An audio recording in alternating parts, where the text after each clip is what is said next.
Alright, hello. We are back with some Horizon Forbidden West. Let's jump right on in. Did not have a chance to play this since the last time we streamed it, so I am literally where we left off.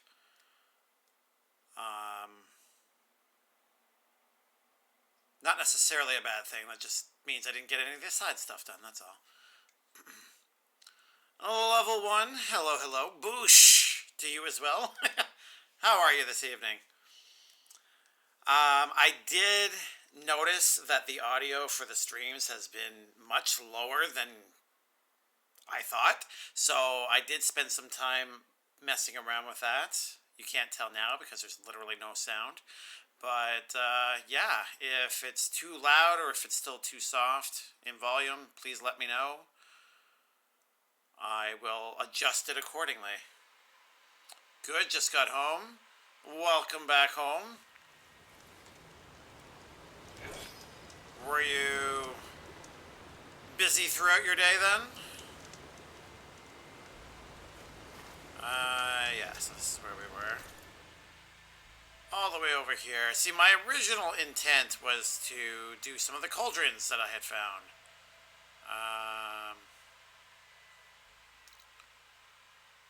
No, it wasn't over there.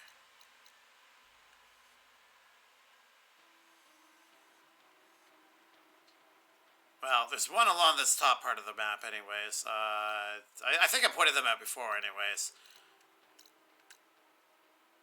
The spine break. That was what I was going to do, but, yeah. Didn't happen, so we're going to forgo it for now. We are going to fast travel.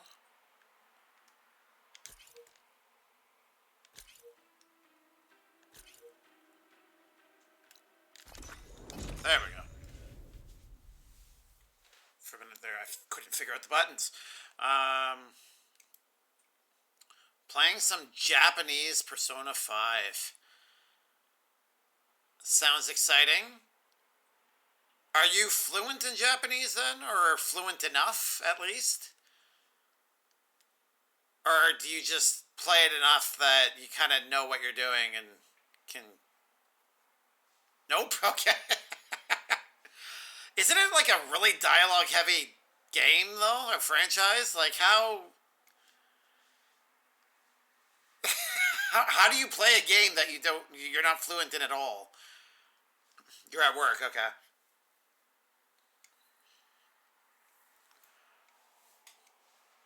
I actually did try doing something like that with Pokemon. I've only recently started trying to learn, trying to reintroduce French back into my life, I guess.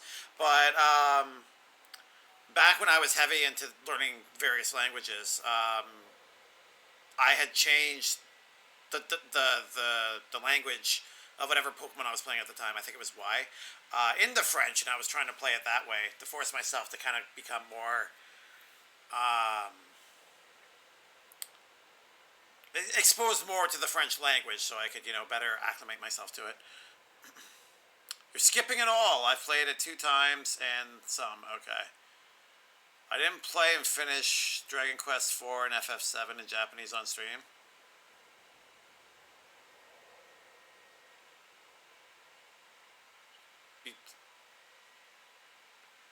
Was there a typo in there? Because technically I didn't play and finish Dragon Quest IV and FF7 on stream in Japanese either.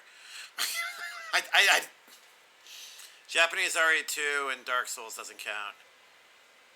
You did play... Okay, alright. I thought maybe I just wasn't understanding your meaning or something. I mean, yeah, Dark Souls, I definitely wouldn't count that. RE2, I don't... The original Resident Evil, I would assume you would need enough. Because there are puzzles that require you to be able to match up, like... You have to make, like, a formula to kill Plant 42 or something like that, and you have to match up colors of liquids and stuff. I don't know what the puzzle elements are like in RE2, but I would imagine maybe something similar? Maybe not? I mean, if you're saying they don't count, I guess not. I don't know. I'm just rambling now. Let's carry on.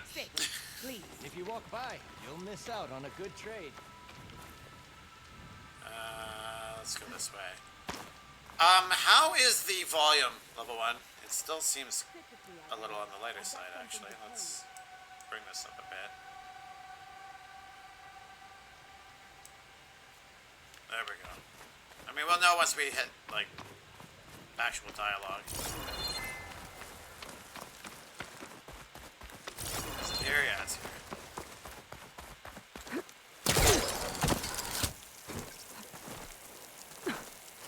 It sounds good? Okay.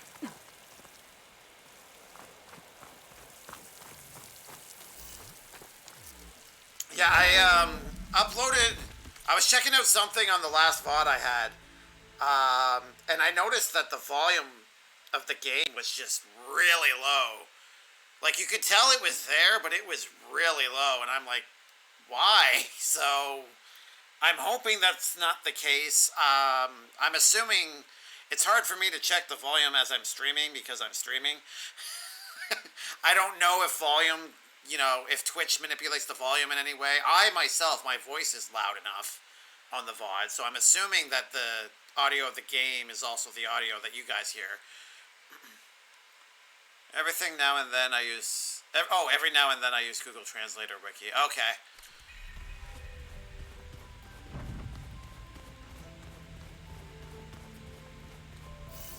I mean, so long as you enjoy it, that's all that matters, right?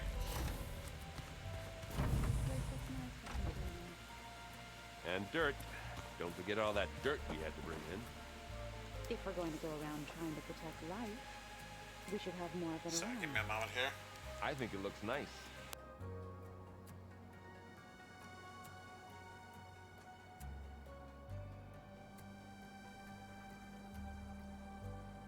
Okay, sorry about that. I'm also in a position where I need to get another headset again because I've been making do with the one that I currently have, but the audio issues that I started out with, this was a brand new headset, it's starting to worsen, and it's getting as bad as the headset I had prior to that, so sometimes it's hard to tell if the audio issues are because of the headset or because of the game or my setup, or everything's a mess. What can I say?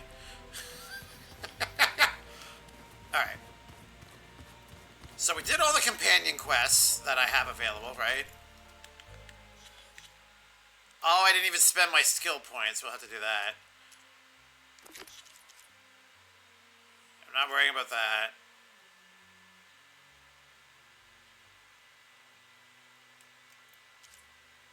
I mean, these two I wanted to do before I started tonight, but oh well. Alright, let's quickly spend some skill points here, why don't we? Smoke bomb capacity, don't care. Quiet spear, I do like less audible spearing.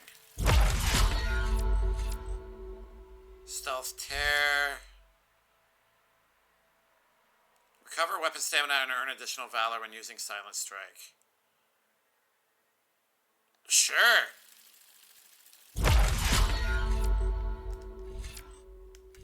Stealth ranged. Oh, yes. I do like more damage, definitely.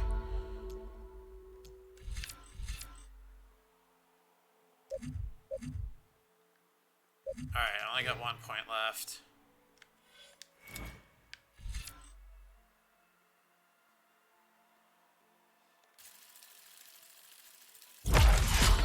Just because I can. I'm going to start diversifying my skills a little bit more. I mean, I've already got kind of what I wanted of the 3 main ones I was doing anyway, but I'll definitely be splitting up my points between these two, but I'll be concentrating mostly on infiltration. Infiltrator, sorry. Okay. Let's go talk to GAIA. Let her know we're ready to tackle on the Gemini Cauldron. And go from there. Yeah, it's for platinum.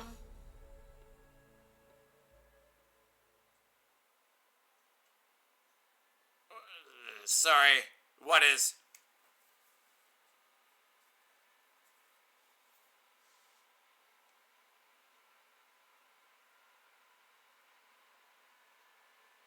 I'm just looking back at your past comments here. Give me a second here. Maybe you're talking about Dark Souls. Oh, P5. Okay.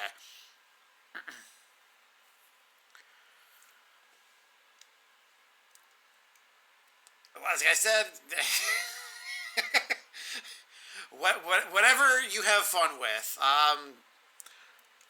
I would not have fun playing a game I could not understand at all, but that's just me, obviously. I don't know. Maybe I just haven't found a game where that transcends language. So. Welcome back. Why, hello there, Gaia. Hello, Aloy. Hey, Gaia.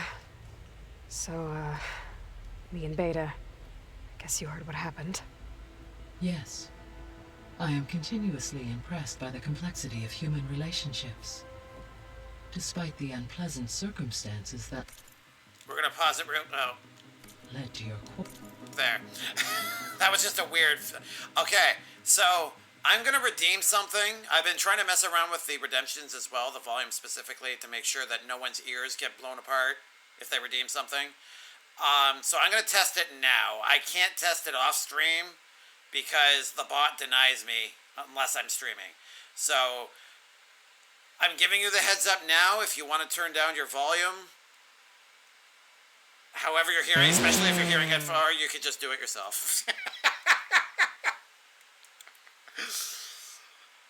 That wasn't too bad. The 8-bit one as a gentler one out of the redemptions. So how was that for you? It sounded exactly where I wanted it to be for me. So also waiting on someone to start Dark Souls. Yeah, are you talking about Arma? I'm pretty sure he said that he was canceling tonight's stream. I think he's going to jump back into it tomorrow night. Yeah, he was having connectivity issues, so, you'll have to wait until tomorrow. Because I think he just canceled it outright tonight. Laurel, I am pleased to see you have both found an agreeable resolution. I also was looking forward to watching him prior to my stream, and I'm a little sad that I wasn't able to, but depending on how late he starts tomorrow, I'll get to watch it then, so... Well, 2 heads are better than 1, right? Yes, I believe so. Are you ready to depart for Cauldron Gemini? Yes. Or we can continue our conversation, if you like. Oh.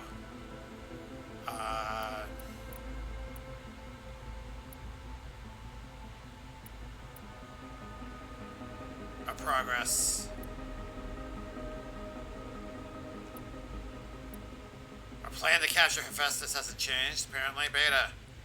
So, about Beta. I never really saw the difference between us until now. She's been through so much. Completely alone.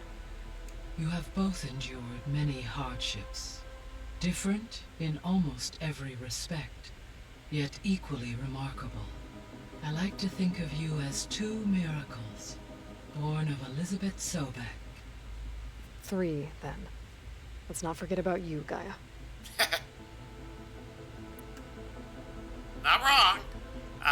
Companions. All this data I've picked up in ancient bunkers and ruins. I guess I never really thought that other people would be looking at it.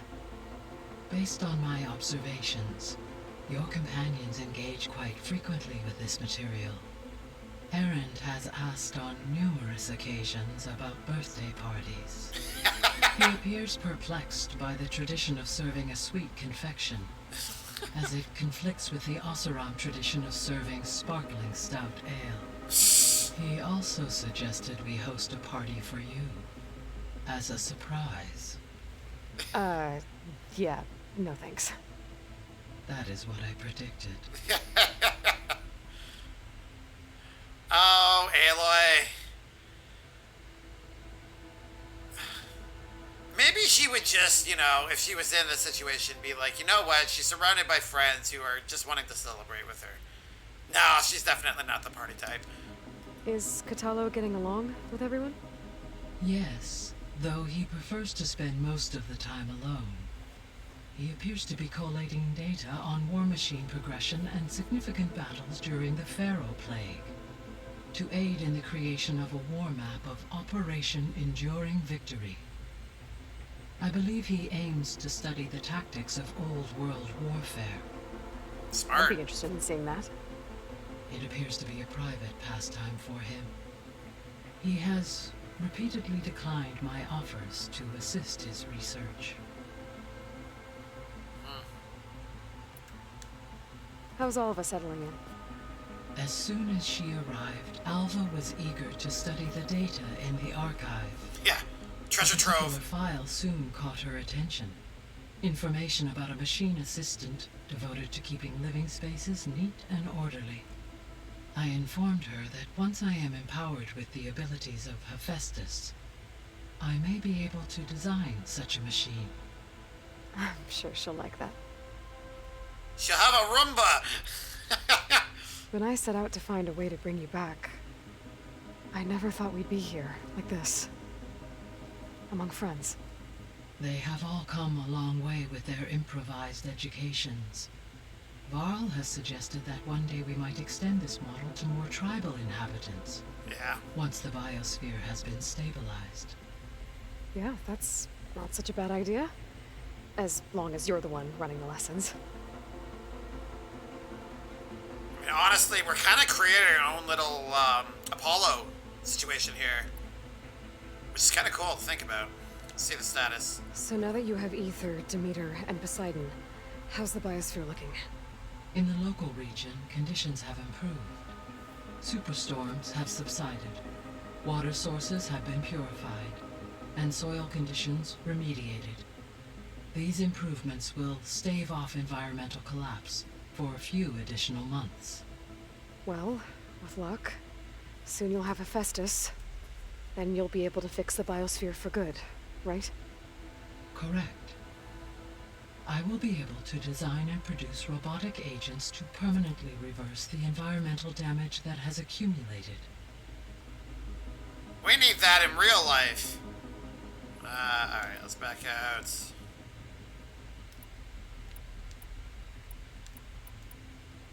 I'm checking every little thing about the old world.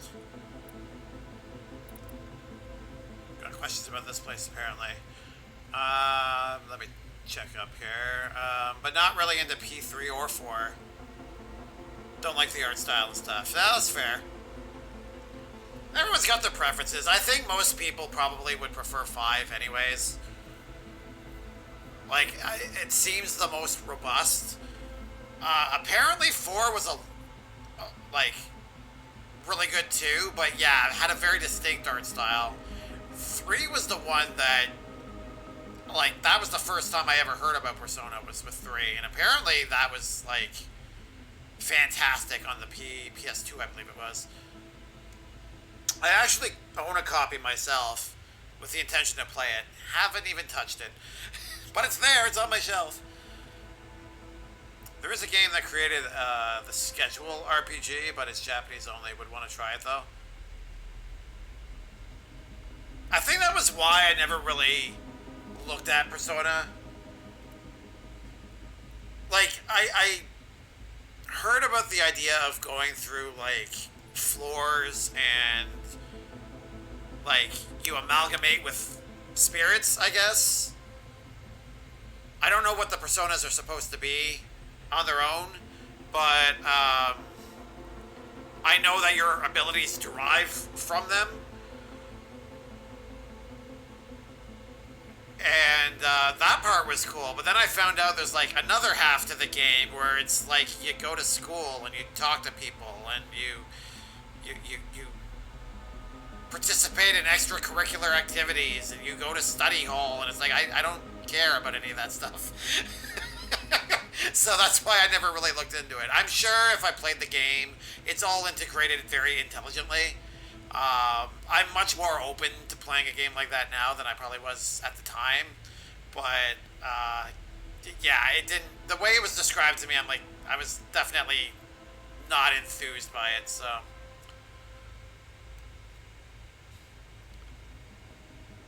It's called Tomikemi Memorial Forever With You. I can safely say I have never heard of that.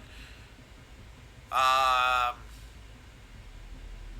there's a game that created the schedule RPG, but it's Japanese only. So is that like an older title then, if it created the schedule RPG? I don't actually know how old that style of gameplay is. PlayStation 1, okay. So, old enough. I mean, if you do find a way to stream it, at the very least, I will try to vicariously enjoy it through you. And, if it looks really appealing, I might even look into getting a copy for myself. If it's feasible. Actually, no, it won't be feasible, because if it's Japanese only, that means I'd either have to mod my PS2, or I'd have to get a PlayStation that is region locked to Japan. So never mind, I'll just enjoy it vicariously through you. Apparently Persona didn't start the scheduling until 3. Oh, really? So 1 and 2 play radically different then. Interesting. I want to look at it enough just to see what it looks like. I don't really have a desire to play them, but now that statement has me curious. Alright, let's ask her about this place. I found some data in one of the rooms you unlocked. It mentioned that there are still functional seed banks beneath this facility. Why is it there? My predecessor was tasked with reconstituting the biosphere with primary and secondary plant species. Had everything gone according to plan, humans would have eventually been able to introduce tertiary species, including new crops. Can we access them now? Unfortunately, it will have to wait.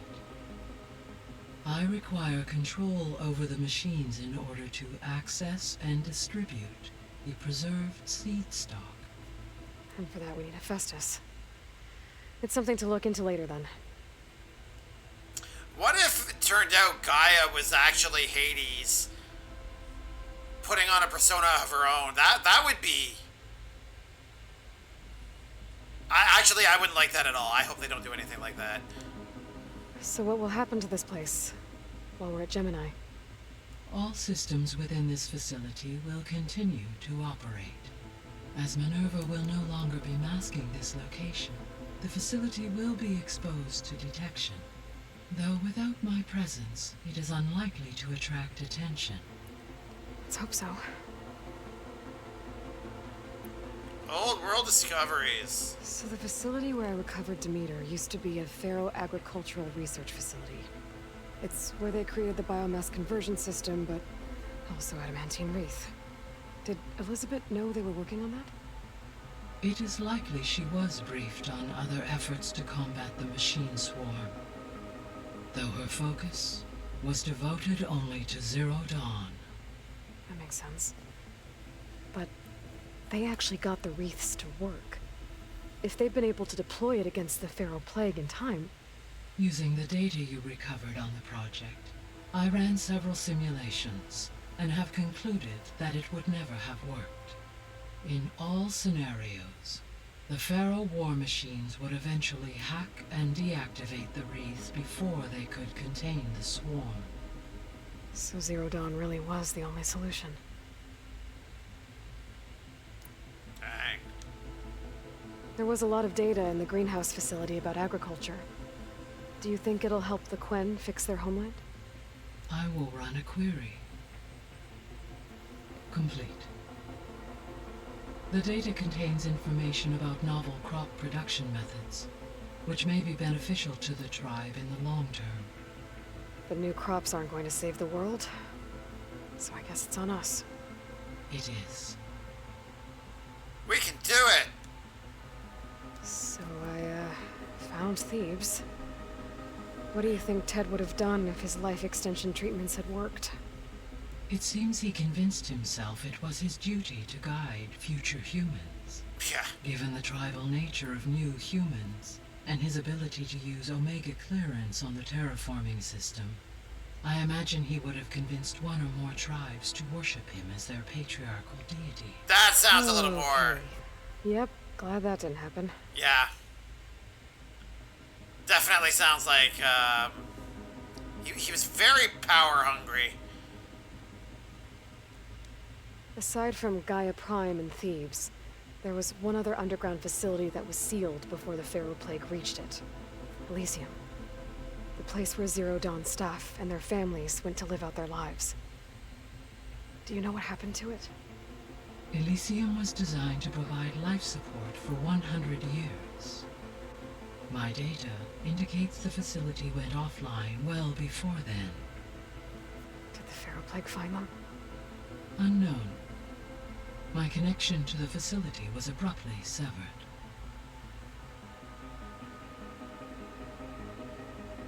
Interesting.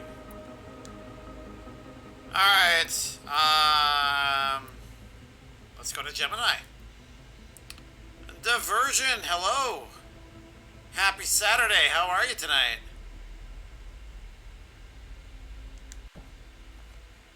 Okay, people. It's time to head out. I'll get everyone together.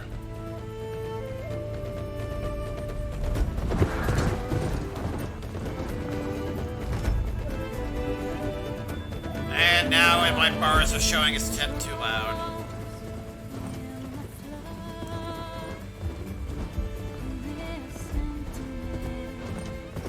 Diversion, I messed with some of the audio settings because of course it got messed with. Please let me know if anything's too loud for you.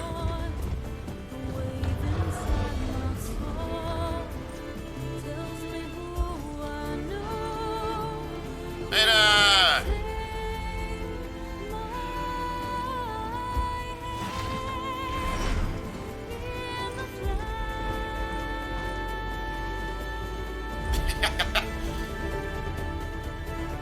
Nothing better happened to her. I feel like she's gonna be some sort of like sacrificial lamb by the end of the game, and I don't want that to happen.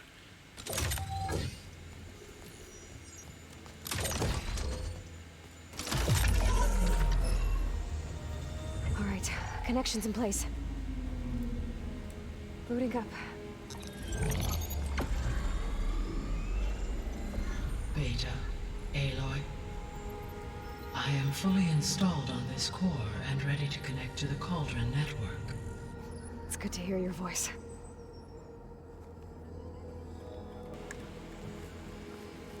Errand, everyone. Fire your pulses and sound off. I'm at my cauldron. This thingy, it's blinking. Did I do it right? In position at my cauldron. My pulse generator is blinking also. That means they're working. I'm in position, and mine is too. Mine as well. Okay, radio silence until I give the all clear. Signing off.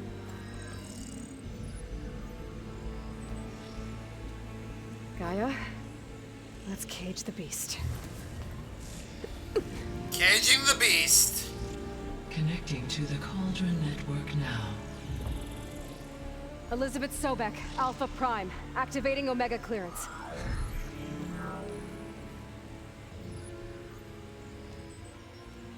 Elizabeth Sobek, Alpha Prime, activating Omega clearance.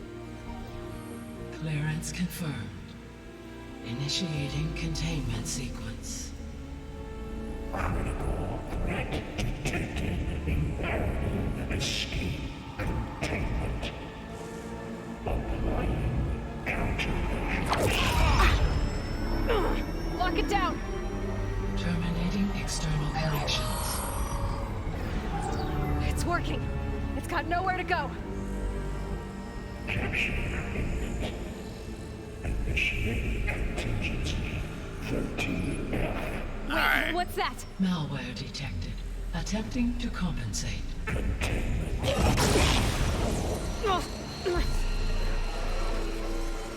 It's cracked. Look! Engage. Autonomous defenses. Directive. Neutralize. That means machines are on their way.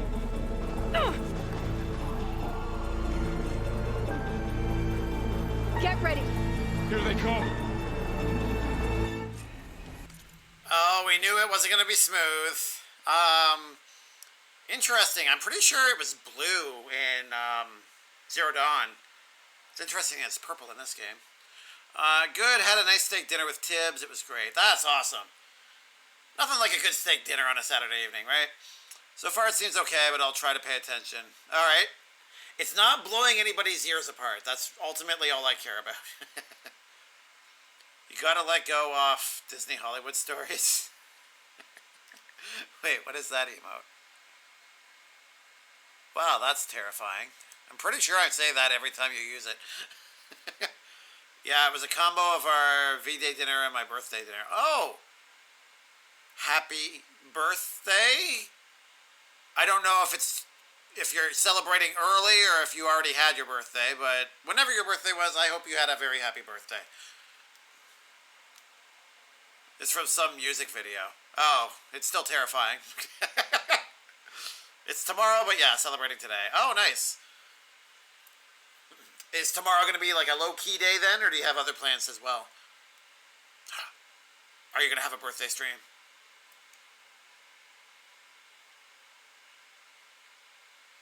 Just say you should celebrate with some, Super Saiyan birthday.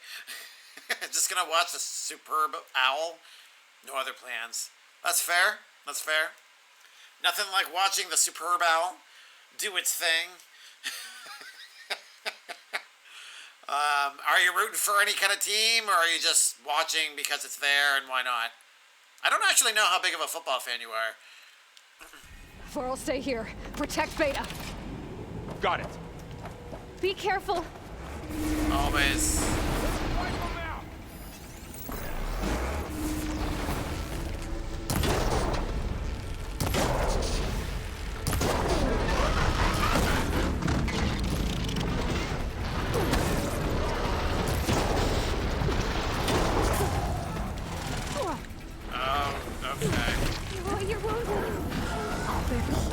Oh, okay.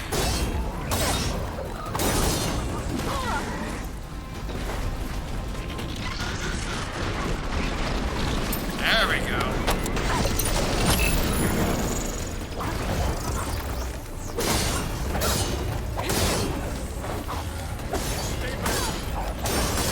Oh no!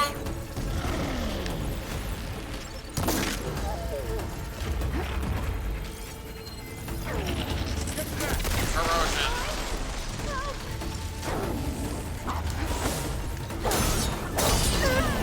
Oh, jolted. Over here, you!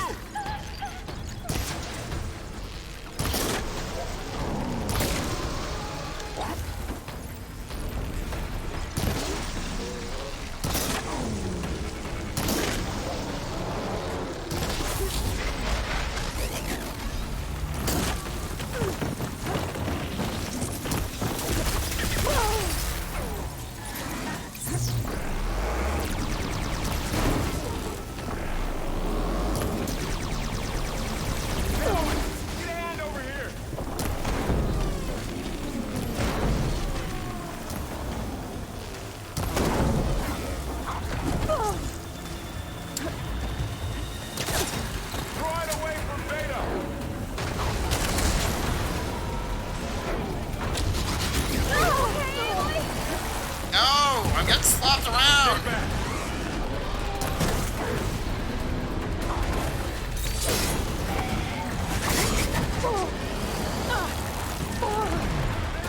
Get back! Keep me in the fight.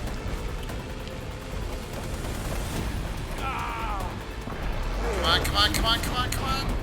Okay. Over here, you! I've hunted bigger machines than you!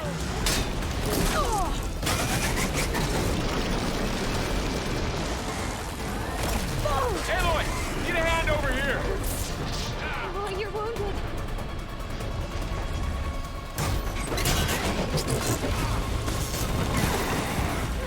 Right away from Beta! I am trying. We're safe.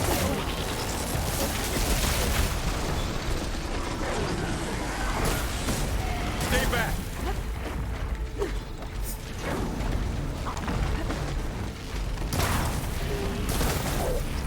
It's really angry. Get back!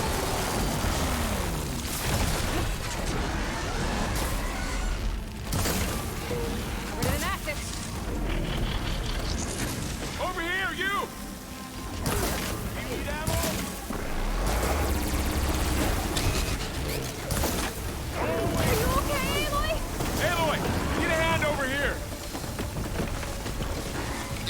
so much I can do, Carl. Wait. Draw it away from Beta.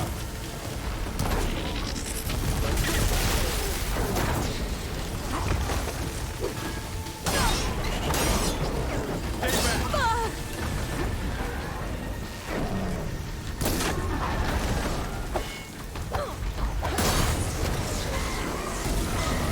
Get back.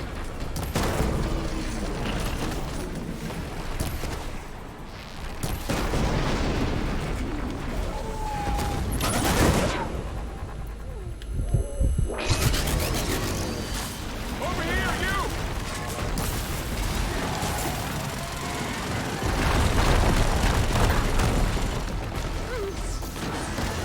Aloy, get a hand over here! Okay, Aloy?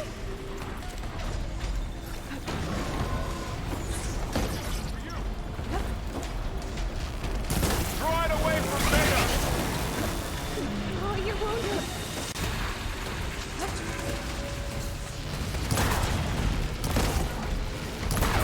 Stay back!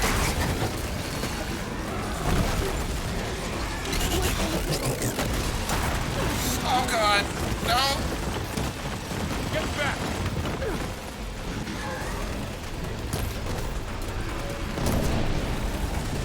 Oh, thank god.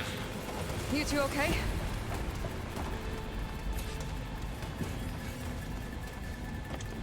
Oh. I mean, that would have been useful if I could have gotten it before.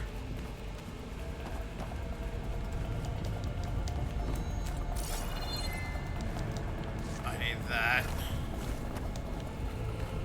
I honestly am shocked I didn't die horribly there.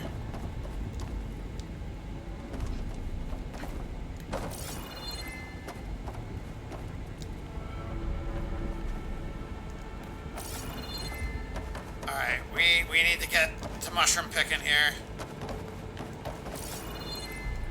Didn't I see some more somewhere?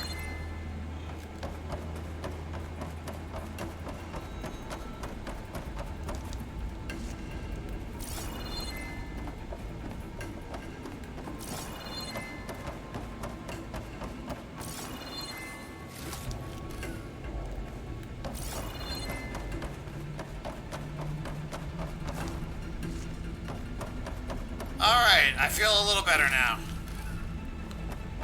My berry stash is good. I still got 2 potions.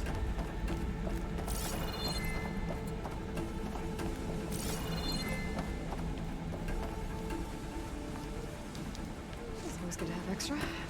Yes, yes it is.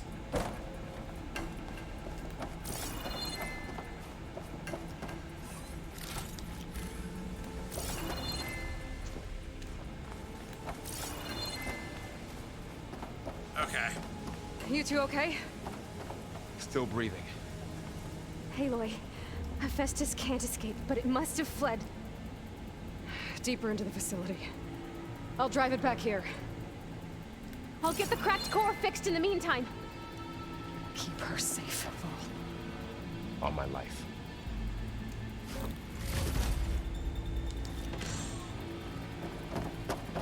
That helps. Like, a lot, actually.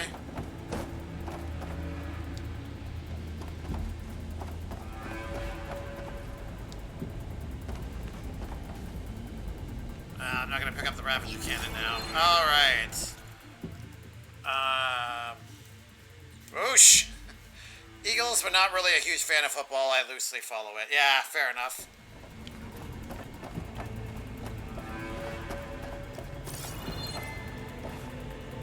Same with me. Oh, that had all the berries I could have wanted. Behemoth, that's what it's called. Like, I doubt I'll be watching it tomorrow, but generally, if I do watch it, it's like, if I go to, like, a pub or a bar with some buddies, it'll be on there. That's usually where I watch it. Sometimes I'll go over to friends' homes if they're hosting, like, a wings party or something. But nobody I know is doing anything like that this year, so.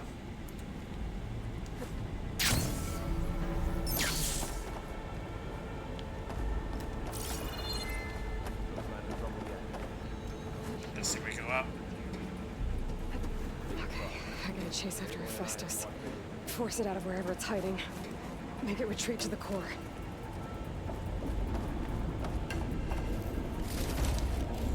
Alright, we'll leave those berries. We're maxed out now.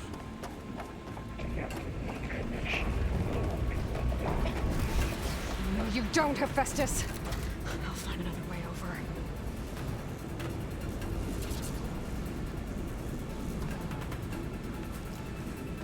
Alright, here we go! Here I come! Aloy, I'm patched into your focus feed. You should know there is a huge power draw coming from the next chamber. Thanks for the heads up. I'm almost there.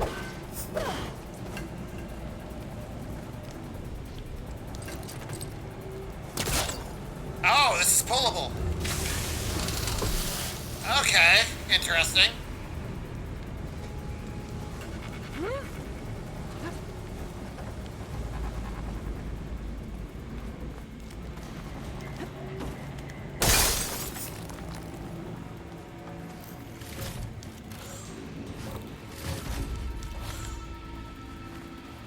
That's it for the goodies.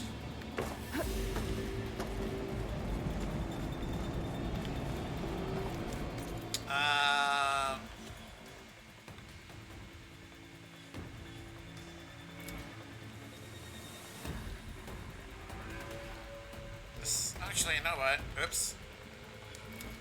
Let's see if there's anything worthwhile in here. Machine damage. Overridden machines. Lasting override. Sure.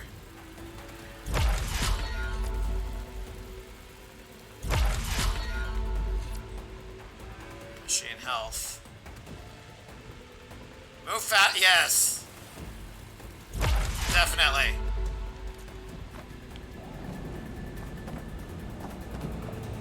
Some kind of production chamber. Hephaestus is up to something, all right?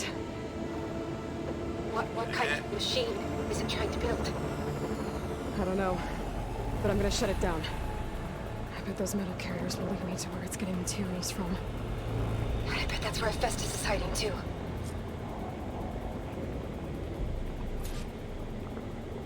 Follow the conveyors. All right.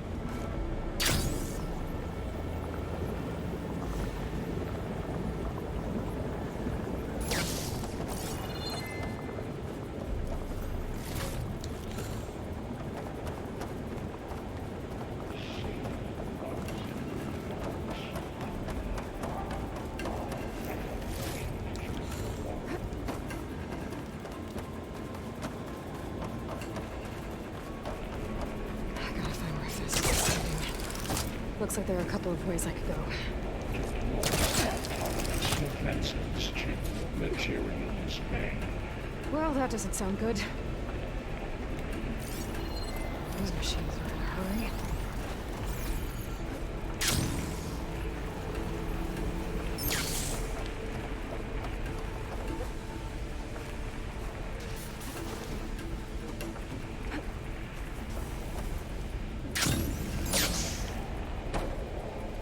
Well, that failed. I've got to find a way past the shield.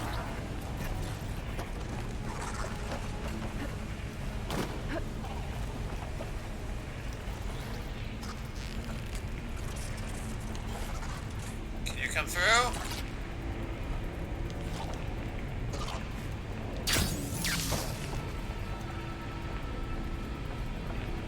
Apparently not. All right.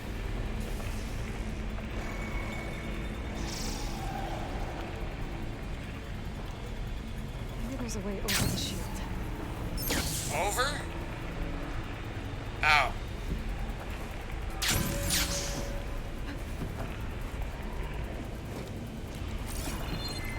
Thanks for telling me the solution, Aloy.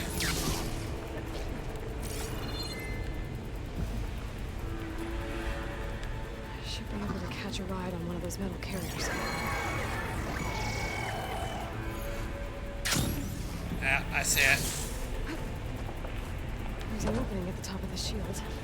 Yeah, I'm aware, Aloy. Thank you.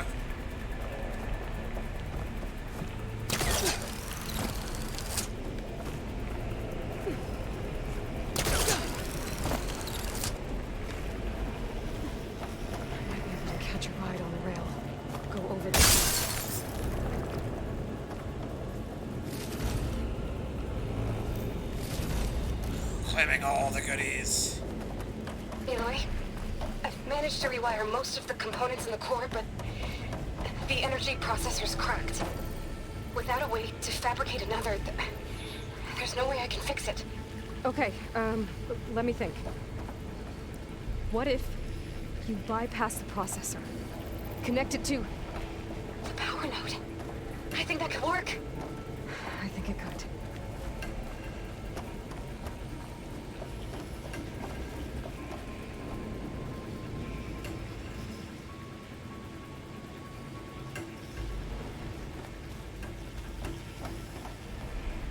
How on earth do I get over there?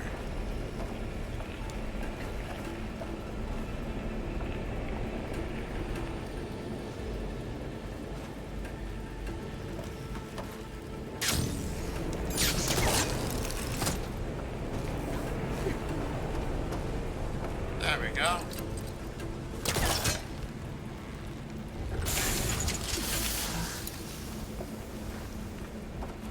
Abundant medical bright omen.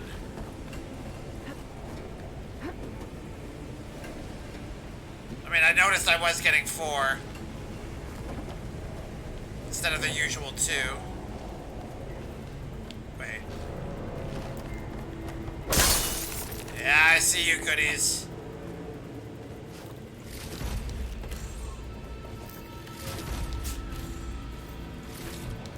It's funny I'm getting all this resupply, yet most of it's just going to my stash, which I can't access in here.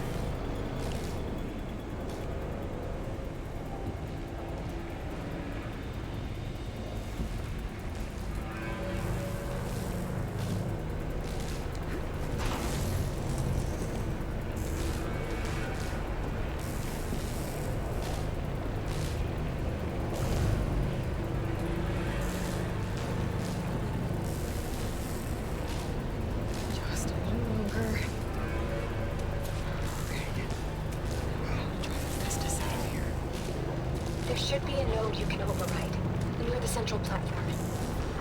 Thanks. I should deal with these machines first. Oh, dang it.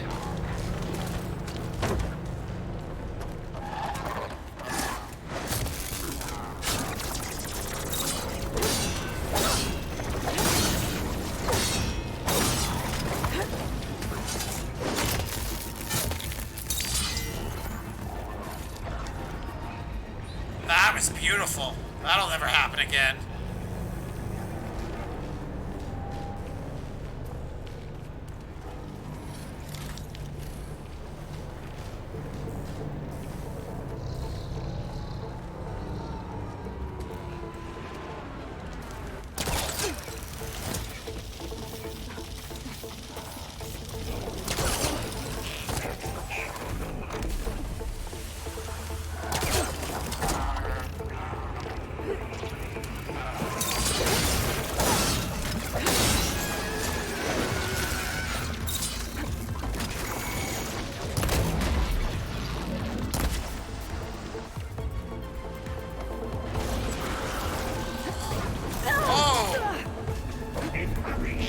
Yeah, of course. Of course it knocked me down.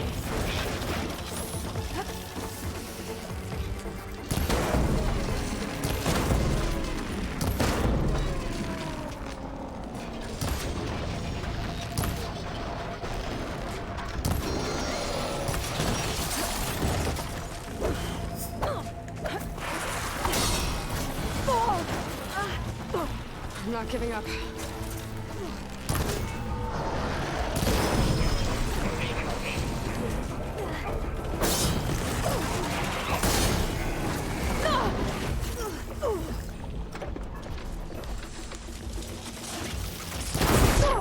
Oh!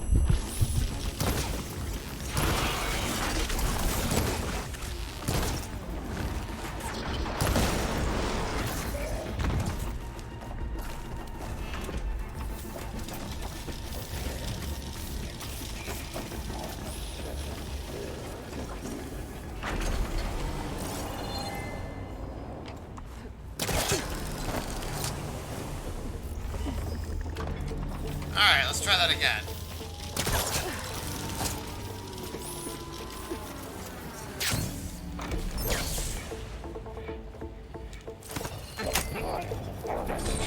Checks 1. Secondary defenses.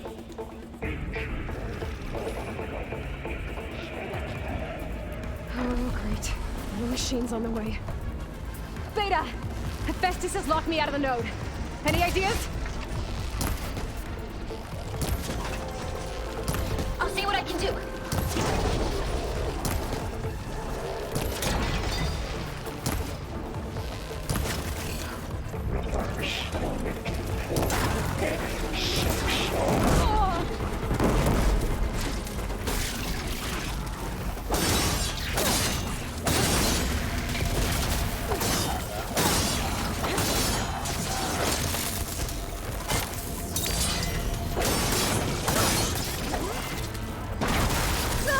Oh, I got kicked in the face.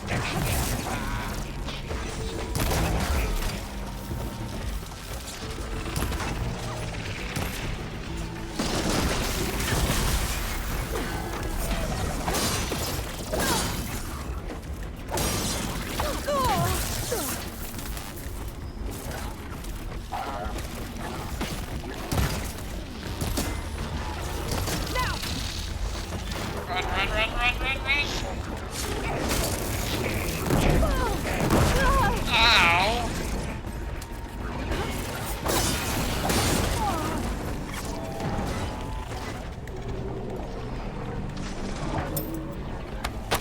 This Triceratops is getting on my nerves. We need to do something about it.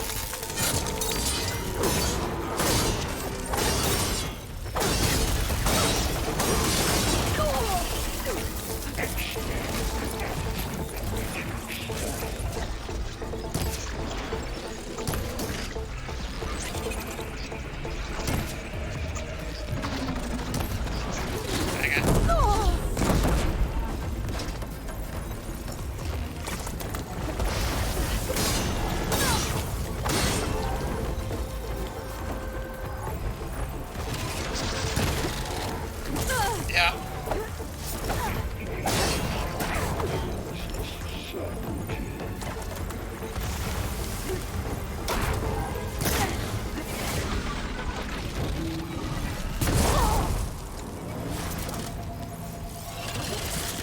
Corrosion. I need to get out of the corner.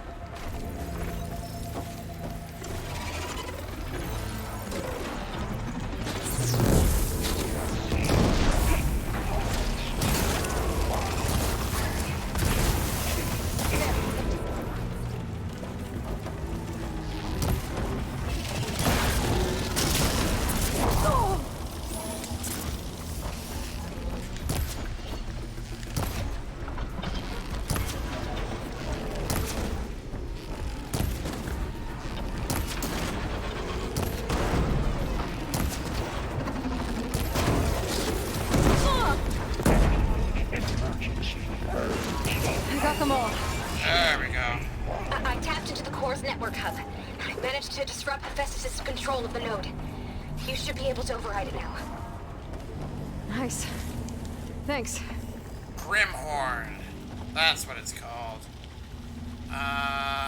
We need to replenish our berry supply. Again.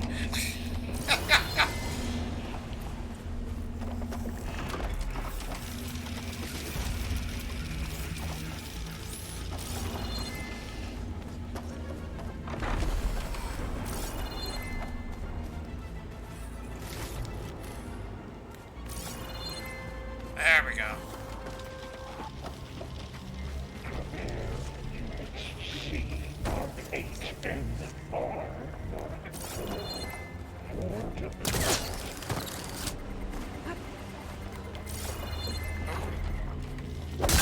Yes, please.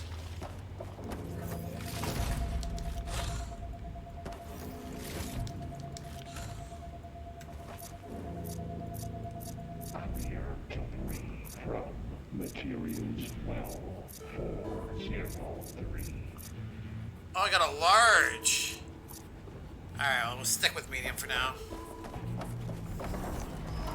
Have you been reading about the UFOs? Seems one was shot down over Canada earlier. No, I didn't. Oh, are you talking about the Chinese ones? There was one that was in, I don't know, Iowa or something. It was a Chinese spy balloon, which is, I mean, it seems like diversionary tactics to me. Like, why on earth, if you were going to spy on another country, why would you send a balloon? But okay. And then there was another or something similar over Alaska, and they shot it down before it could reach Canadian airspace, I believe it was. These aren't balloons. These are being described as large cylindrical aircraft and are not balloons. Okay. Well, the one in, I want to keep saying Iowa, that one was a balloon. I've seen pictures of it. I heard about the aircraft, I guess, the UFO, I guess, in this case, in Alaska that you guys did shoot down before it reached, like I said, Canadian air space. That's the word. I heard about it. I don't know the nature of the speculation behind it, if they think it's more Chinese spy craft or if it's just a foreign. I mean, I guess UFO means unidentified, so I'm assuming that they don't know anything yet. But yeah, I've heard a little bit about it.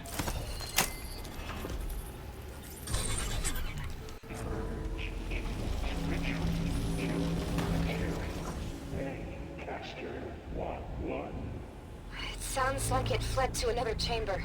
Of course it did. Well, I'd better not get comfortable. Alright, I'm going to have to take a moment here, guys. We're going to take a quick break. And then we will continue to hunt down Hephaestus. I will be right back.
Okay, we're back. Sorry about that, guys.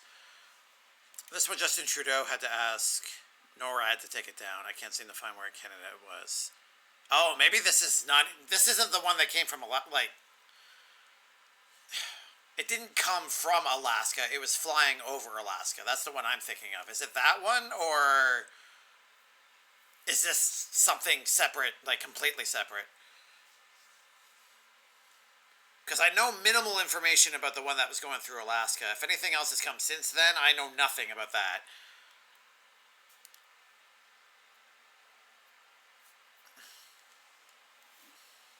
That's oh wait. That's crazy to think about. I'm gonna readjust my headset again here. Sorry, guys. There we go.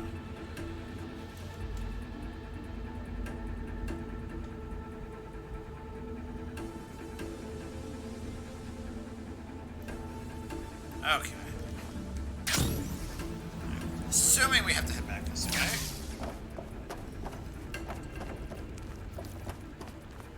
I can't imagine.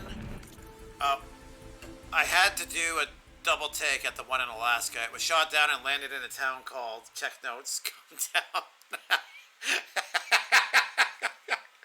Yep. That, sure, why not? Well, what else are you going to do that far north? It was not Cometown. I thought it was too, but it was fake. Oh, okay. Hello, Skip. Well, come on in. How are you doing?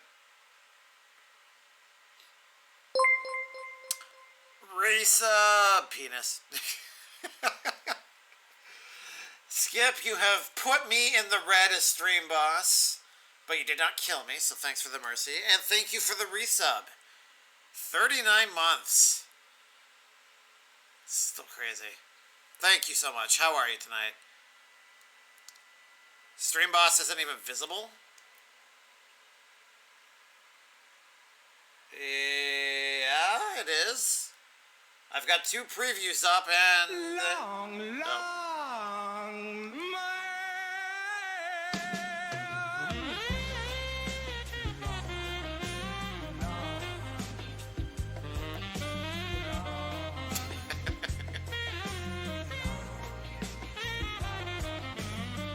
I just wanted a sweet sax solo.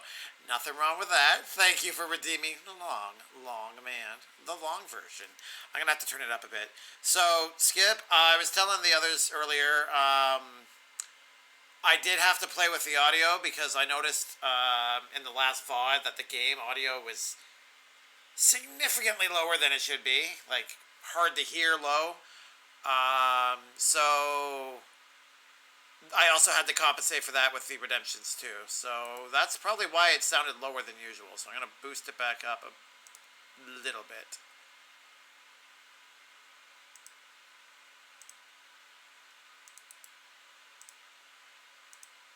Just a little bit. There we go. Okay. We'll see how significant My penis that is tingling right now. Yep, that sounds low too. I didn't want to blow anybody's eardrums out, so I took out a big chunk of volume, erring on the side of having it be on the low side. Because that's always my fear, is that speakers will blow. There we go. I turned that one up a little bit too. I think I missed some chat here. Let me... Oh, Stram Boss. Neither is Stream Boss, I see. I mean, I did notice it, but I wasn't going to say anything because I knew what you meant. If it's fake, then the news is fooled. I have seen it from legit news sites now. Oh, it's very possible there is a place called Cometown. Like, legitimately. Like, I have no problems believing that. Oh, yeah, it is. I was scrolled down somehow. I remember this was like a few years back when Siren was around.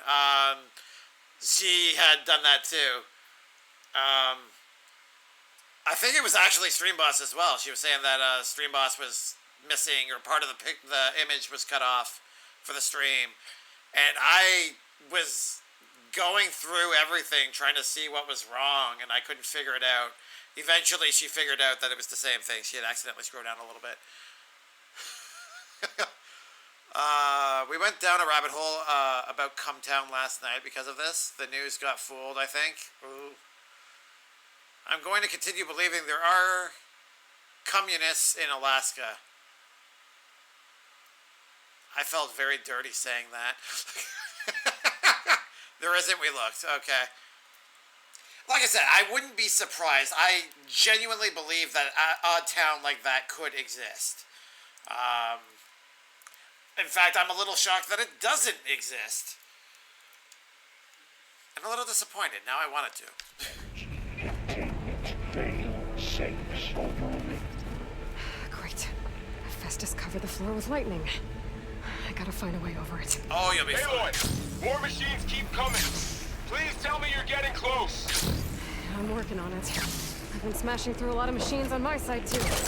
I guess Aaron's missing out.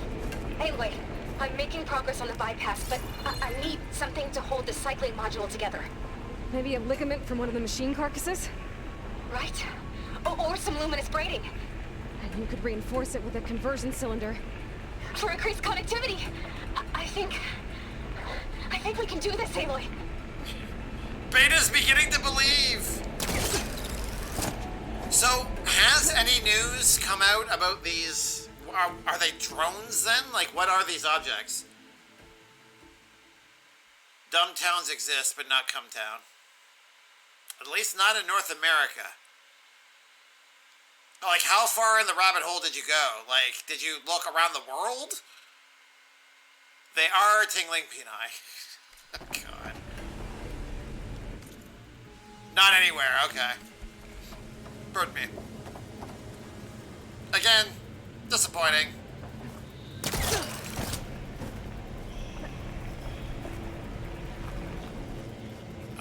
Do I have all my berries? Yes, I do.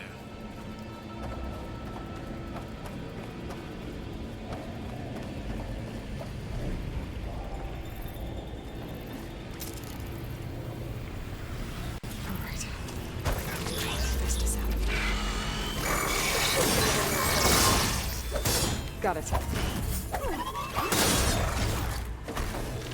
Did you though?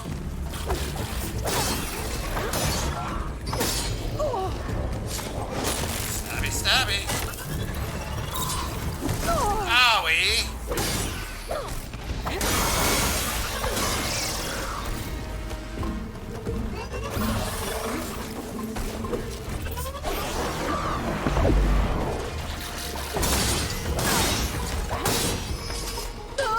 Ow! Things need to stop, like, murdering me.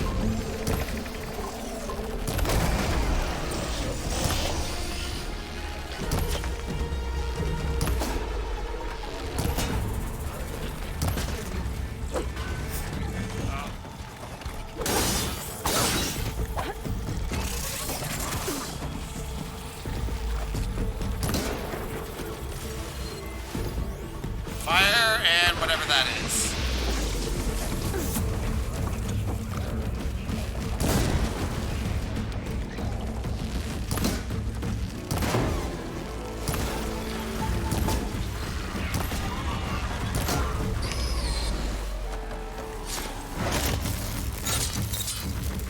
Spike snout. That's what they're called. Oh, I don't want to be in that.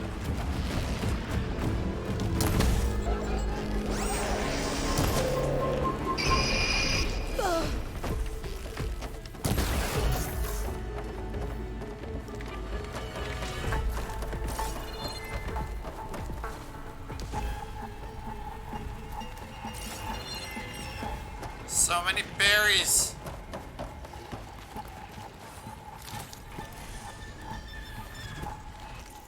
Sorry, give me a second.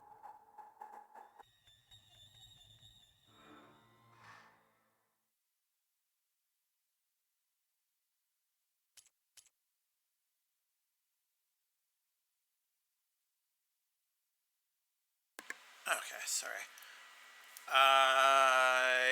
I'm missing things again, sorry. I have no idea. I assume they are more Chinese nonsense, but part of me thinks it's aliens. I can't wait for the aliens guy to comment on it. Between those two options, it's more than likely the Chinese. Strictly between those two choices. Although it could literally be anybody. It could be the Russians for all we know. It could be anybody. It's likely originating from this planet, though. I know you want Cumtown to exist, but it doesn't. Oh, God. Says you. No, I'm kidding. We could always change our Discord name to Cumtown, but that might give off the wrong vibe. Yeah, definitely not. Be prepared for a different type of Discord user, if that's what you're going to name it. Would be easier to take him seriously if he believed in actual science. Who's he? Me? Or Diversion? I don't... Oh, the aliens guy. I just reread the comment there. Is that actually this person's, like, online name, persona, whatever? The aliens guy? I just love the memes he creates. Also crazy how popular the ancient Aliens show is. We can't explain this, so it must be aliens. When in doubt, aliens. He has barb hair. Okay. I can't watch Barb because as far as I know, he's a day streamer when I'm not around, so I'll take your word for it. Barb cosplayed as that guy, oh my god. The Ancient Aliens show. What? What does that mean exactly? Like, are you talking about like a show from the Aliens franchise? Was that a thing or just something else entirely? His name is Crazy Jackass. Alright. Well, it would make me laugh if you were being serious.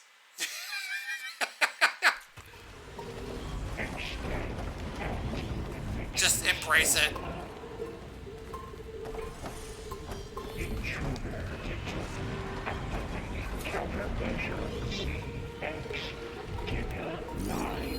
Autonomous defenses deployed. Oh, here we go again. Oh, that doesn't sound good.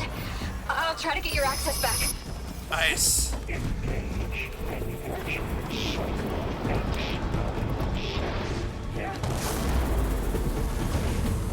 Oh.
restored. Now you can operate it. Good work. You did the heavy lifting. Teamwork makes the dream work, as they say.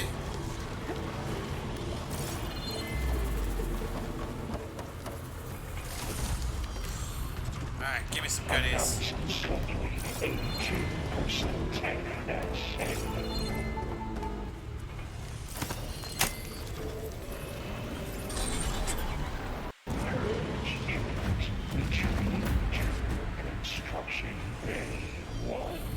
Okay. This is running out of places to hide. Aloy? I just registered a huge energy surge back in the production chamber. Boss fight! Something big is happening. Here too. Everything's glowing. Machine Hephaestus was building. It must have finished it. Oh, it's powerful, whatever it is. I'm almost done with the core repairs. Should we come to you? Maybe I could distract the machine if... No, Beta. Just stay where you are, okay? Handling the machine's my job. Be safe.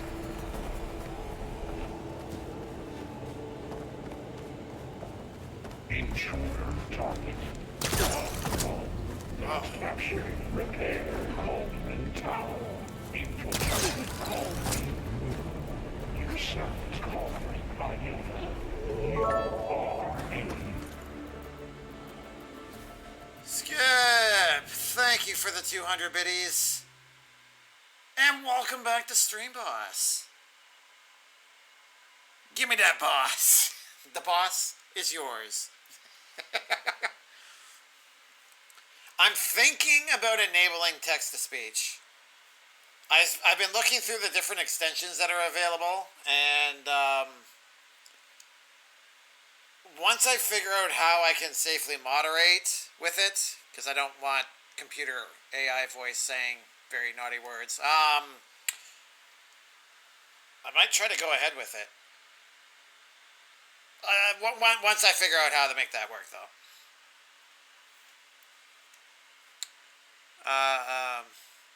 Where am I at here? I'm missing things. It's a TV show called Ancient Aliens. Oh, that is the name of it. Okay. Ancient Aliens is an actual show that usually comes on the History Channel. It's about things we can't explain that happened in the past and how folks think it's aliens. He claims the aliens built the pyramid. Oh, yeah. That's a really popular one. And admittedly, it is fascinating to try to theorize about how they did it. And because it's not just about, like, the size and the weight of the limestone itself that was used, but the precision in which it was cut. And that's... I think that's the argument, like, those are the types of arguments that people use. Like, there's no way that they had the technology back then to be able to cut these in with such perfection. So, aliens. That's the logic. That's what I hear from people that make that argument anyways. He claims the aliens built the pyramid. Oh, I read that already. They just string together wild and crazy theories and conspiracies. Which is funny, because that's like saying magic exists because we can't explain it. Like, it's literally no different. You're just, instead of magic, it's otherworldly beings. That's the only, you're just displacing the unexplained, that's all. Half of which can actually be explained with science and math, yeah. I'm real tired of learning about IPs and subnet nets. Yep. I had a very strong disliking towards networking myself. for that reason, actually. It's a lot. It's kind of cool once you're able to piece it all together, and use that information meaningfully, but it's so much. Looking through extensions. Skip, I get the impression that your penis is extra tingling tonight. IP address stuff makes my eyes gloss over so fast. They had thousands upon thousands of slaves. They had the ability. They had the manpower. But no, I'm talking about like the precision. Like it was like straight cut, like laser perfect, and that's what people are fascinated by. Like obviously it was slave labor that moved the limestones themselves and built the pyramids and the internals of them, dug out the chambers and whatnot. But it's the rocks themselves that people kind of fixate on.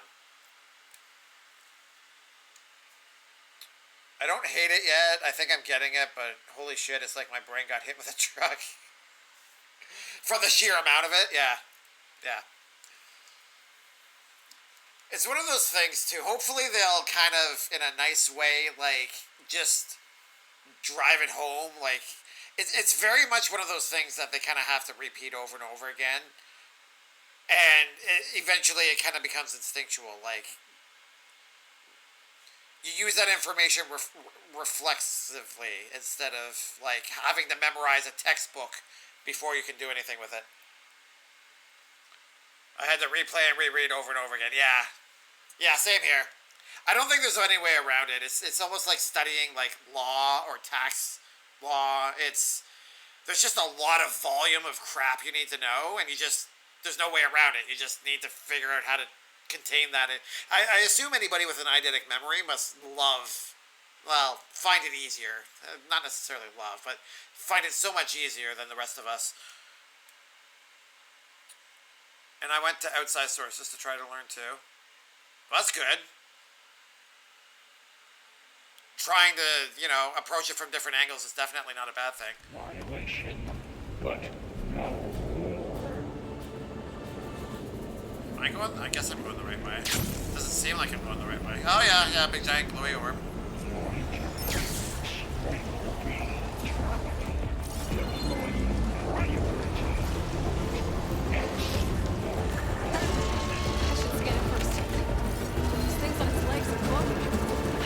Slaughter spine?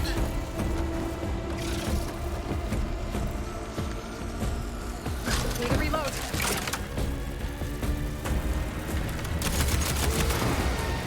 Finish charging. It's covered in plasma.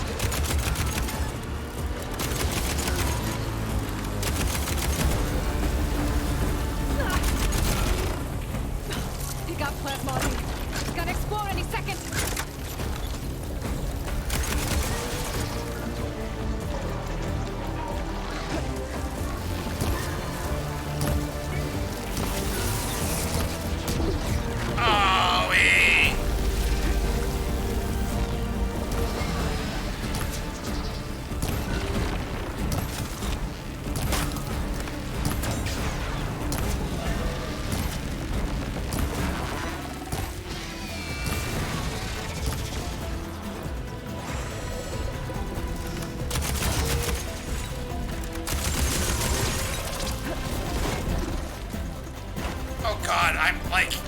Diving here.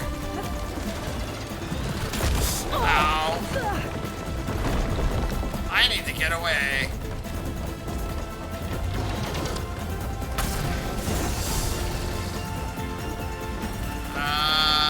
You.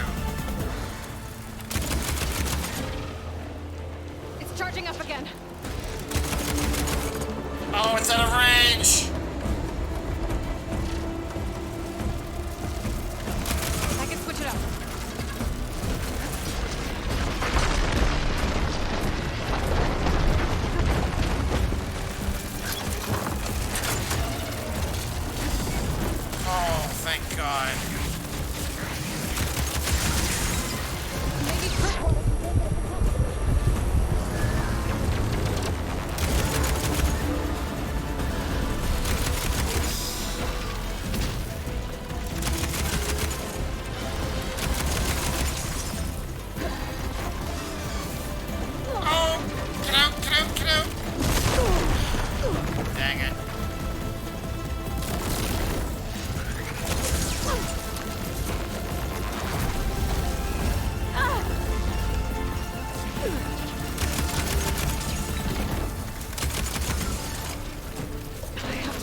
Much better.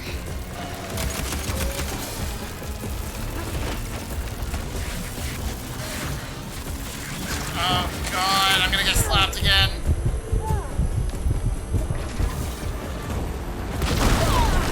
There it is. There's the slappage.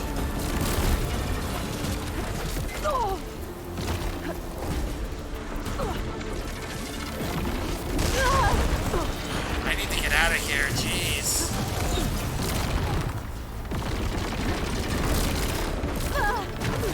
An open area with no cover. Yeah, this is fun.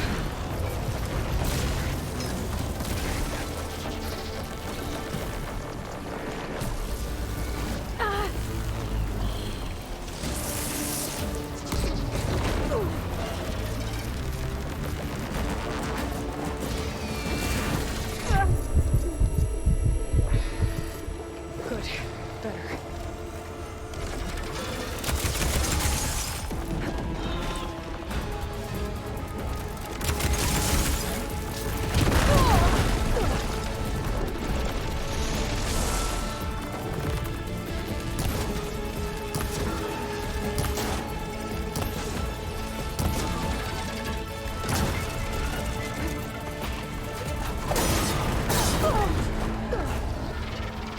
Come on!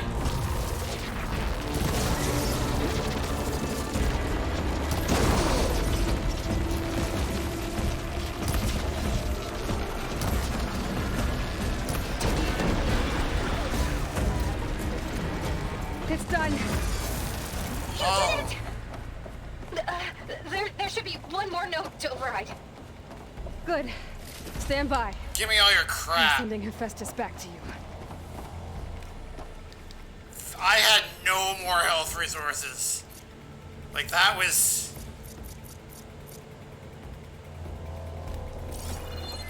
That was luck. There we go.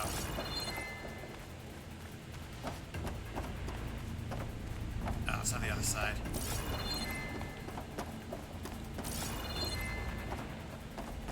I need to make sure I'm prepared for anything else that comes out.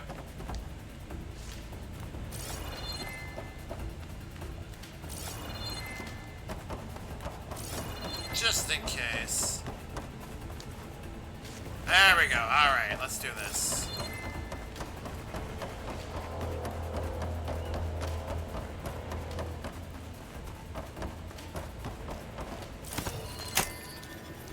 BRB changing devices. Alright. No more hiding, Hephaestus!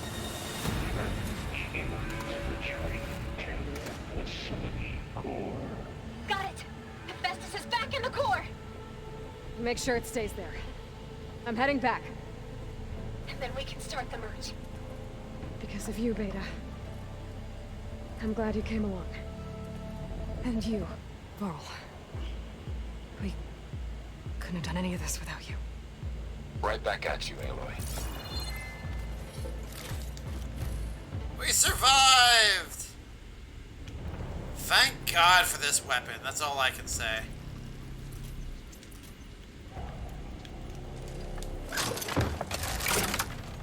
I love this thing.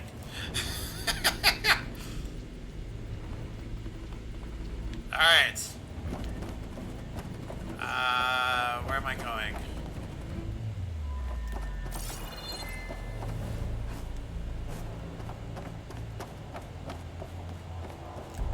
This way, I'm guessing.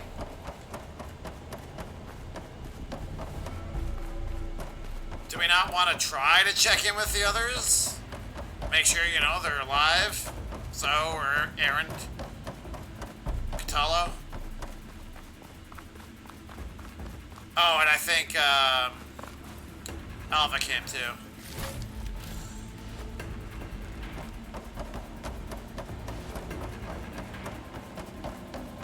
There's the core.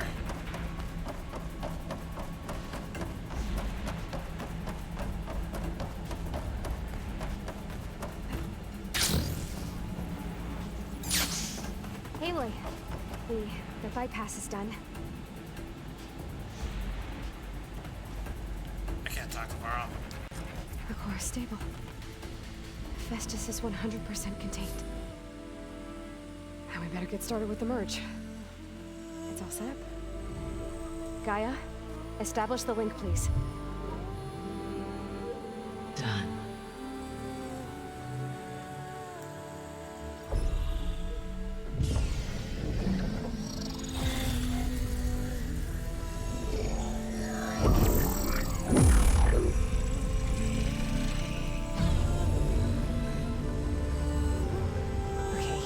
To complete the merge, we need to excise Hephaestus' malicious code. Carefully. Uh-oh.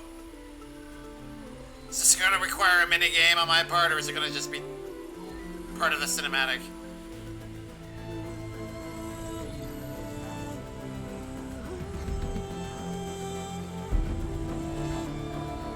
Okay.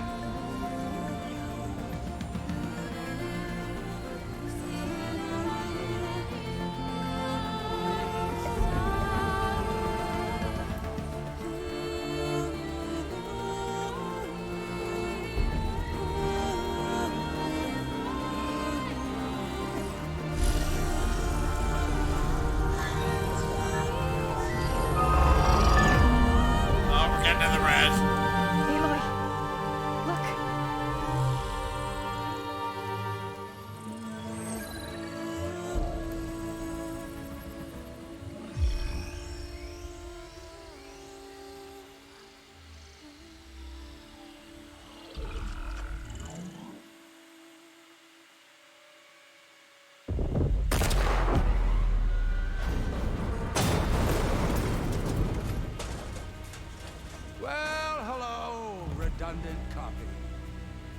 You cost us quite a lot of time.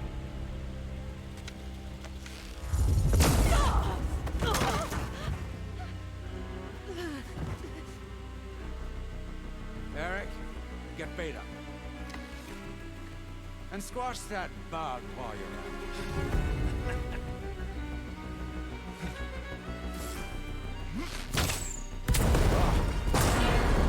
I followed him! Yes!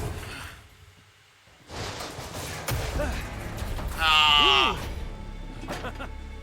Get behind me.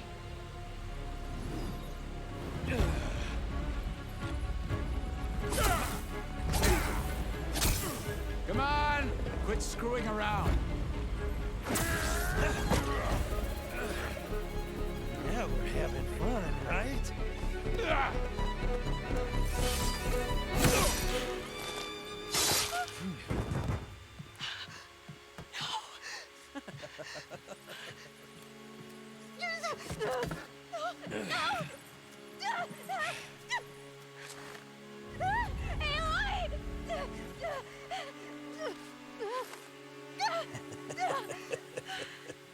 Finally. Tilda, get Gaia and Hephaestus ready for transport. Tilda! I failed. Hush. All is not lost. Tilda! What the hell are you doing? Stop her! I can't even see her!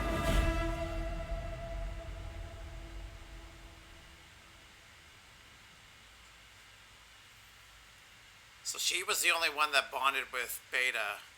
So obviously she was completely against this plan. Beta.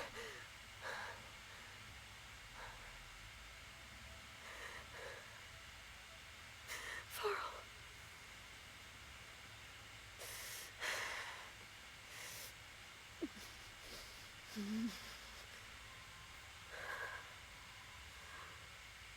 Maybe Varl will be okay.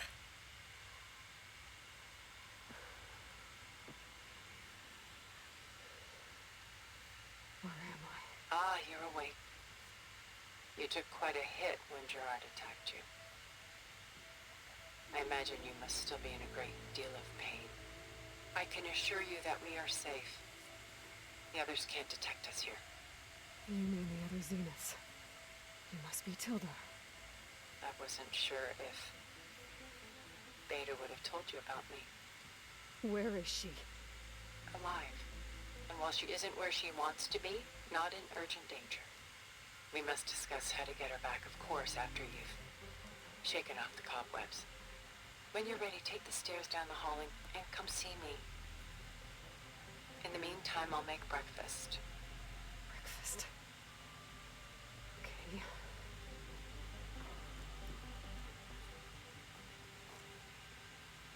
I'm holding out hope that Varl's okay.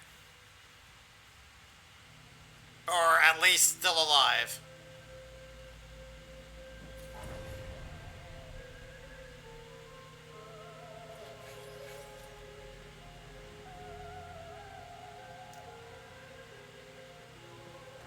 Why did Tilda bring me here?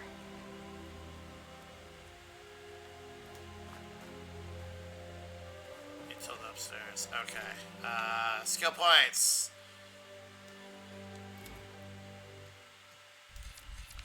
What do we got here? Silent strike gain. Yes, I will take that, thank you. Stealth tear plus. Quiet spear. What was this one? Smoke bomb. I still don't care about that.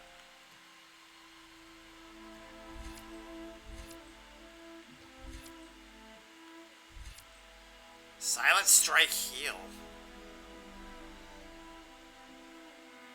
I mean, that one isn't quite as necessary, considering I'm usually healed if I'm hiding. Double notch.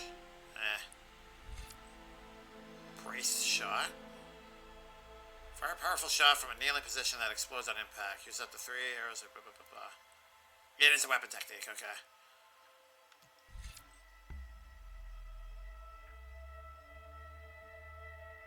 I feel like this would be no different. Explodes on impact. So maybe this is just a high damaging attack.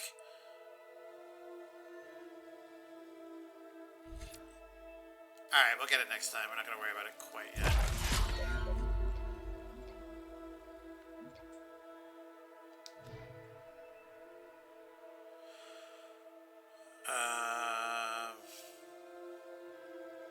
Sorry, just catching up in chat here. Trying to approach it from different angles is definitely not a bad... Oh, that's what she said. Okay. Welcome back. I want that Metroid Prime remaster so bad, but I'm waiting a couple more weeks for the physical version.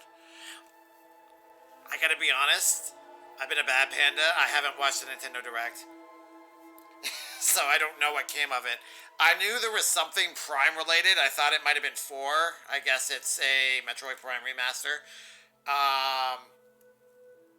And I know Tears of the Kingdom? I think the Breath of the Wild sequel. I know that was shown off to some degree. And I literally know nothing else.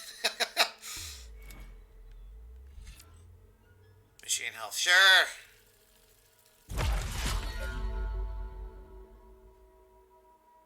That would be nice. I need to get that next. Minus 25. I think it's 10 per health notch, so. Override subroutines. Set a machine either aggressive or defensive behavior while overriding. Approach it undetected, knock it down or stun it. Blah, blah, blah. How do you set that? Does it... Like, why is it telling me how to override a machine? Why isn't it telling me how to set its aggressiveness? That feels like it would be a more vital thing to know. Splitting spike. Launch a spike that splits into multiple projectiles to impact a large area. That's fascinating. There's throwable weapons in this?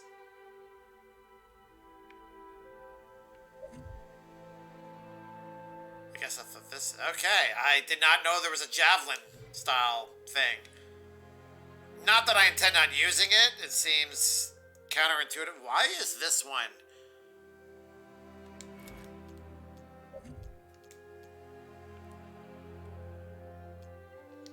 The warrior one stomps so much further up on the paint slab here than it does on these two. I guess those two are the same. And I guess that would be as well. I guess these two are the only ones that go down that far. You're a poop. That's not very nice. The Prime Remaster came out same day as the Direct. Oh, that's cool. I have played the first one. I've got the first and the second ones on GameCube. I haven't played the second one because I wanted to beat the first one first. Kind of had an inkling to want to try them again. It's one of those game franchises that I've wanted to play on stream, so they are eventually on the list. But my GameCube isn't even hooked up to anything where my setup is. It's on a different television, so I can play it. I just can't stream it where it currently is. Skip, I have so many games I want to play. If you do end up getting the remaster, are you going to stream it?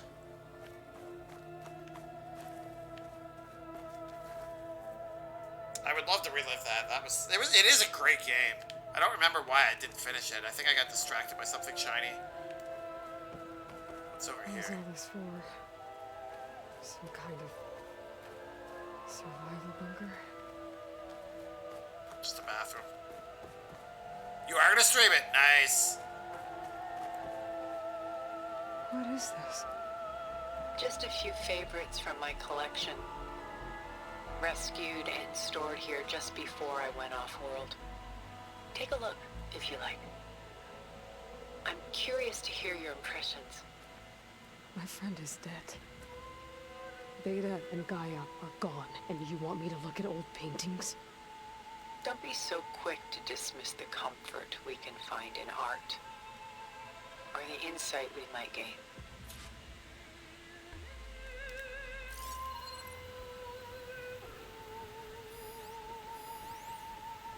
Woman reading a letter. Johannes Vermeer, 1663. Woman reading music. Han van Meegeren, 1935 to 1940.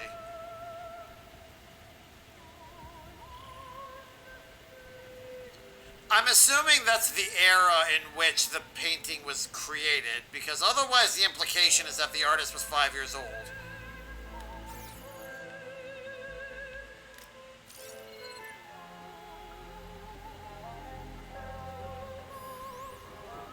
Celine and Endymion, Gerard de Labresse, 1680. Yeah, it must be. Celine and Endymion. She's the goddess of the moon, whereas he's a simple shepherd. Beside her is the god of love, Cupid. So she's sneaking up on him? More like visiting him in secret. The torch that Cupid bears represents Celine's undying infatuation with him. Though the two must remain apart, her love will forever burn. And why can't Celine and Endymion be together? Celine took a vow of chastity, promising to never take a lover. So when she fell in love with Endymion, she could only visit him at night while he slept. But then wouldn't she be breaking that vow? Think of it as a forbidden love. Though circumstance keeps them apart, still they find a way to come together, however briefly. Aren't Celine and Endymion cold? Perhaps we should move on to another piece. Shall we move on? Okay. That's funny. Oh, I didn't even notice this. And it doesn't matter, I can't interact with it.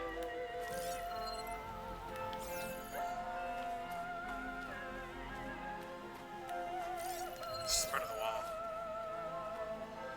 My favorite pairing on the left is Woman Reading a Letter by Vermeer, a true master.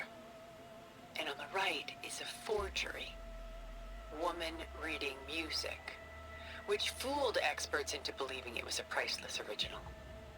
Early in my career, I became fascinated with such deceptions.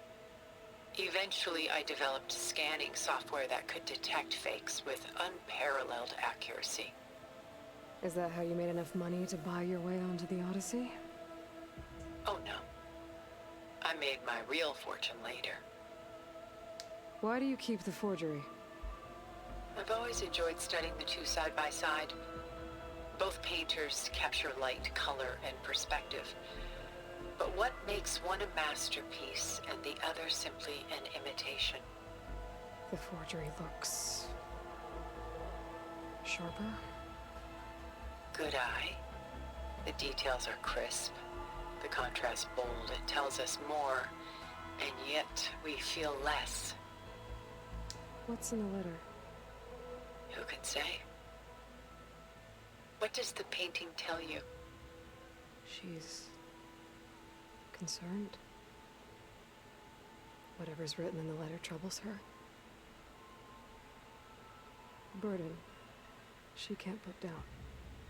Fascinating. Why go through so much effort to make a fake masterpiece? The forger initially painted under his own name, but found little success. His work was considered unremarkable. But when he took on the guise of Vermeer, suddenly it was celebrated as extraordinary. But it was a lie. And he knew it. Sometimes we struggle to glean what is real and imagined, even within ourselves.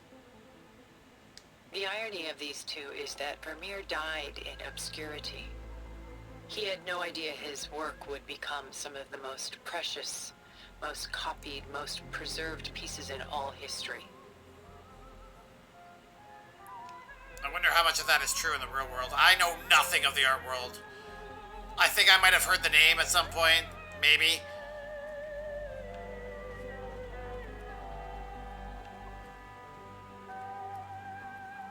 This is Rembrandt painting Jeremiah, a man in mourning. Mourning what? His home. The ancient city of Jerusalem.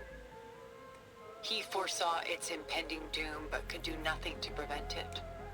So instead, he saved its treasures from destruction, just as I saved these works. You could say we're kindred spirits. About Jeremiah. If he knew his home would be destroyed, why didn't he save the people? Why save those relics? He tried, but no one would listen to his warning, so he saved what he could. But how did he know? He was a prophet. He saw an army invade and destroy the city in a vision. So it's more like he calculated which side would win a battle. What matters is that he was right in the end. If not for him, all those wonders would have been lost forever. At least this way, some part of his world survived. You know what I like the most about this piece? Even though he's the sole survivor, his home in ruins, left with only the remnants of his world. The light keeps the shadows at bay. There's still hope. Precisely. Take as long as you like.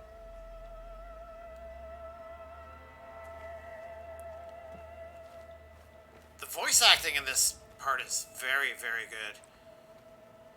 It sounds like they're having like a real conversation. Like it's really, they articulate themselves very well. I can appreciate that.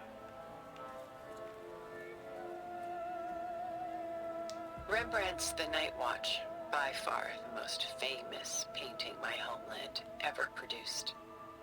It was commissioned to honor a militia made up of influential citizens. I guess you must have been an influential citizen. In my day. But not as influential as you've been in this new world. The militia. They look disorganized.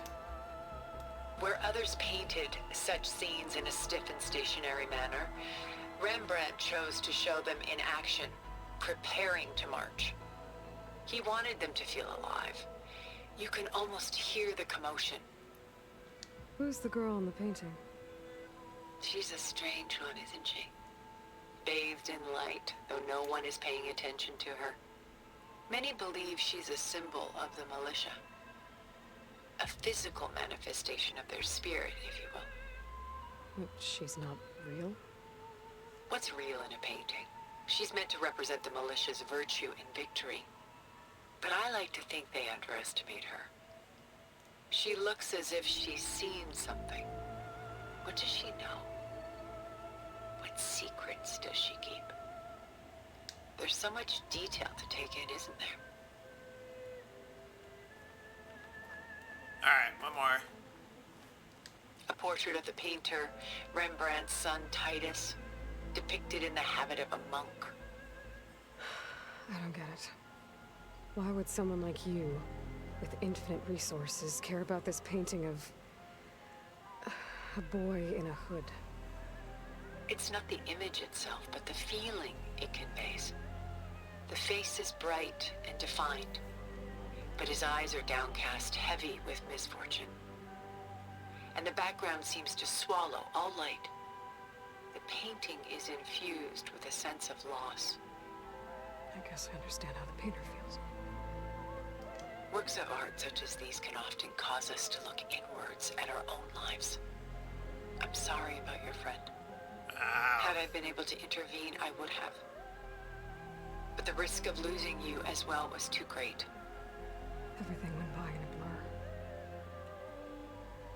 I couldn't get to him. You know, long before holograms and focus recordings, people relied on art to memorialize their loved ones. Because of works like this painting, their lives are immortalized. Rembrandt had 4 children by his wife. All but Titus died shortly after she gave birth to them. She passed not long after that. Titus became the only family Rembrandt had. Which is why he painted him this way. Indeed. Then tragedy struck again. Disease claimed Titus at 26. It's almost as if Rembrandt painted the future, closing in on him. Rembrandt actually painted several portraits of Titus, but this one has always been my favorite. It's honest. What do you mean? In others, Titus was portrayed in brighter, livelier states, but here, Rembrandt allows himself to express his true feelings. Sorrow, fear, hope, love. Laid bare on canvas for all time. I see this one resonates deeply with you. Gonna go shower? Alright, sounds good. So I guess Varl is gone. I really was hoping that wasn't gonna happen, but here we are. The Gust by Willem van de Velde, the most famous of his many maritime paintings. A ship crossing into the unknown. I guess you're familiar with that. Indeed, which is why I appreciate this composition in particular. Though waves and wind threaten to destroy the ship, it perseveres, clinging to the light even as darkness closes in all around it. Where is the ship going? To a faraway land, most likely. My ancestors used ships like these to explore the world, sometimes at great cost. What were they looking for? Anything of value. They were traders willing to face unknown dangers to make their fortunes. But no matter how far they went, they always turned their sails home. So this Van de Velde only painted ships? It was his specialty. Following in the footsteps of his father, Willem the Elder. The two had quite a journey of their own, taking them all the way to the court of a foreign kingdom. Did they ever come home? No, but eventually their lives worked it. Take your time. Tilda's voice actor sounds familiar. I feel like I should be able to place her and I can't.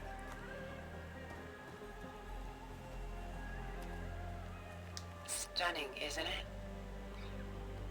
Paintings weren't the only masterpieces of my people's golden age. This is Van Vianen's Lidded Ewer, molded from a single sheet of silver. What was it for? How like Elizabeth, you are. Function over form. Its practical purpose was less important than its meaning. Bon Vianen created it in honor of his late brother, who himself was a famous silversmith. A memorial. Yes. Such beauty from sorrow. Oh, I guess that's all of it. If this ewer was a memorial, how did you end up with it? As the Pharaoh swarm closed in, my homeland's greatest museum gave it to me, along with many other works, in the hope that I could preserve them. A masterpiece like this was too important to lose to history. I even considered bringing it with me off-world to ensure its safety. Why didn't you? I took a calculated risk. This vault seemed more secure than the unknowns of space. Besides, I thought someday I might return. A long life, after all, has its advantages. Now, lo and behold, here I am. Exquisite, isn't it?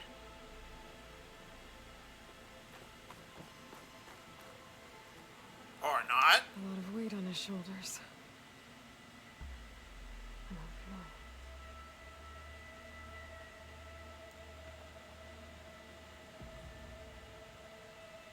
Is there supposed to be something on his back? I should move on. Alright. She's pulling out her own hair. Madness out of grief? It's hard to watch her suffer. I should move on. Sometimes the audio sounds stifled, and I can't tell if it's my headset or if it's the audio being weird.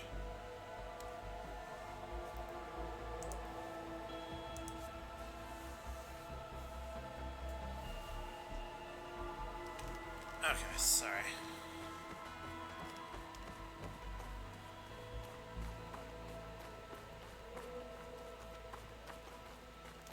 Supplies, I'm sure.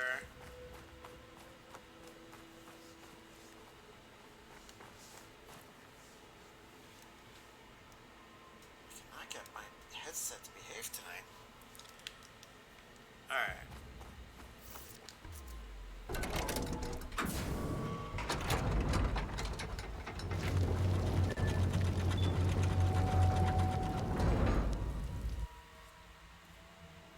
Sunlight?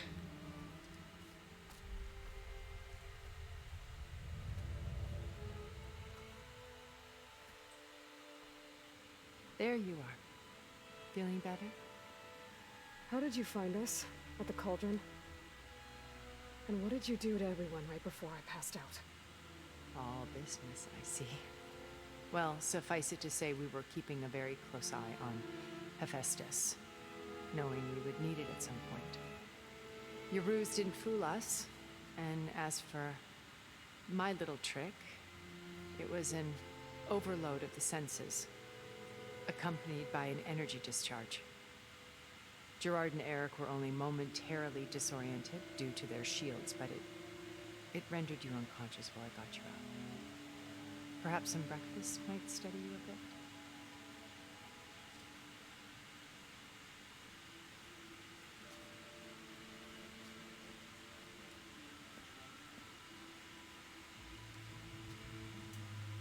This was your house. The one you recreated for Beta, and the data channel you shared. How perceptive of you. Please, this way. After everything your people have done, you think I'm just gonna sit down and have a chat with you? I mean, we kind of did. They're not my people. But Art. They never were, and especially not now. You shot off into space with them, and lived with them for 1,000 years before coming back. So what made you suddenly turn on them? Quite simply, this. I held focus. You repaired it? But that means you've seen Incredible things. What you've accomplished in 2 decades of life.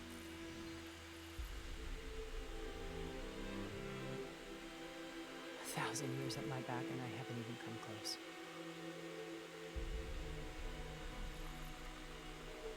Hey, I'm Rust! sorry if I invaded your privacy, but I had to. In order to understand. To be enlightened. You truly are Elizabeth's blood. With her drive, her sense of mission, her integrity. Watching all this shamed me for the company that I've kept. Having seen it, all I want is to help you. Even if it means stopping your friends? Especially so. Please, sit down.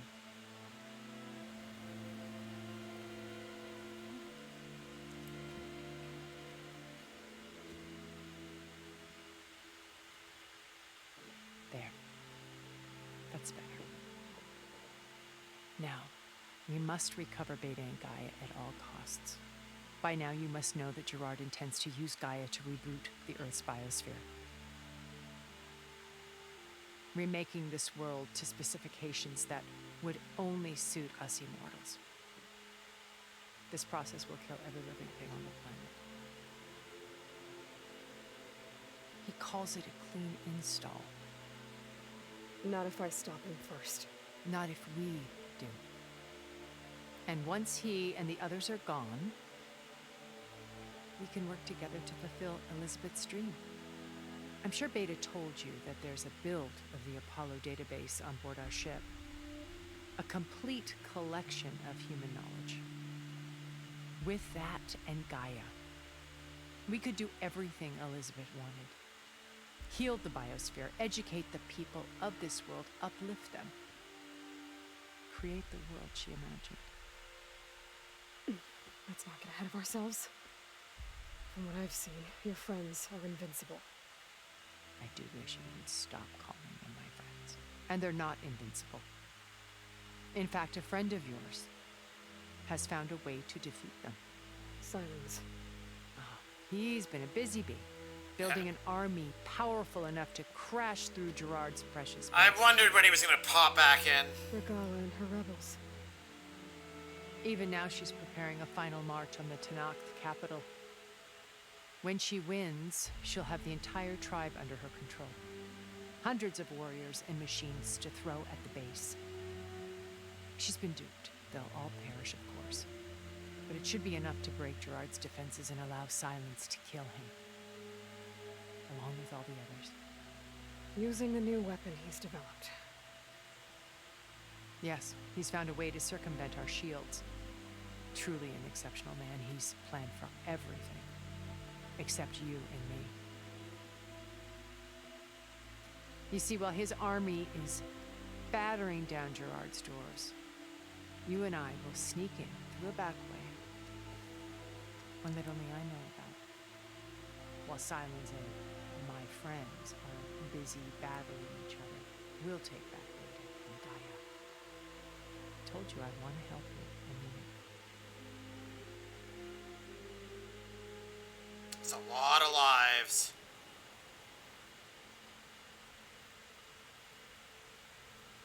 There must, yeah. Alright, let's ask about the Zenith plan. Beta told me your colony was destroyed.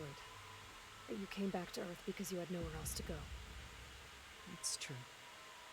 After we reached our destination, a planet in the Sirius star system, we spent decades building a new home.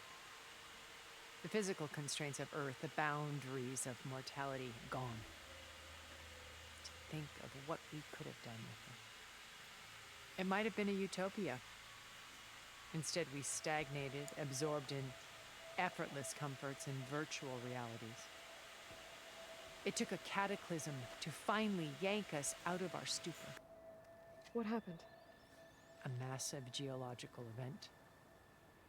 We knew of instabilities in the planet core, but we underestimated them. By the time the collapse was upon us, it was too late to stop it. Only a few of us made it to the ship in time. We set course for Earth, the only safe harbor left to us. which you decided to make unsafe for anyone else. Not me. Gerard. He believes it's better to wipe the canvas clean than work around the smudges. No more primitive tribes, no more combat machines, only a blank slate to do with as he pleases. But we will stop him. All we have to do is get into that base.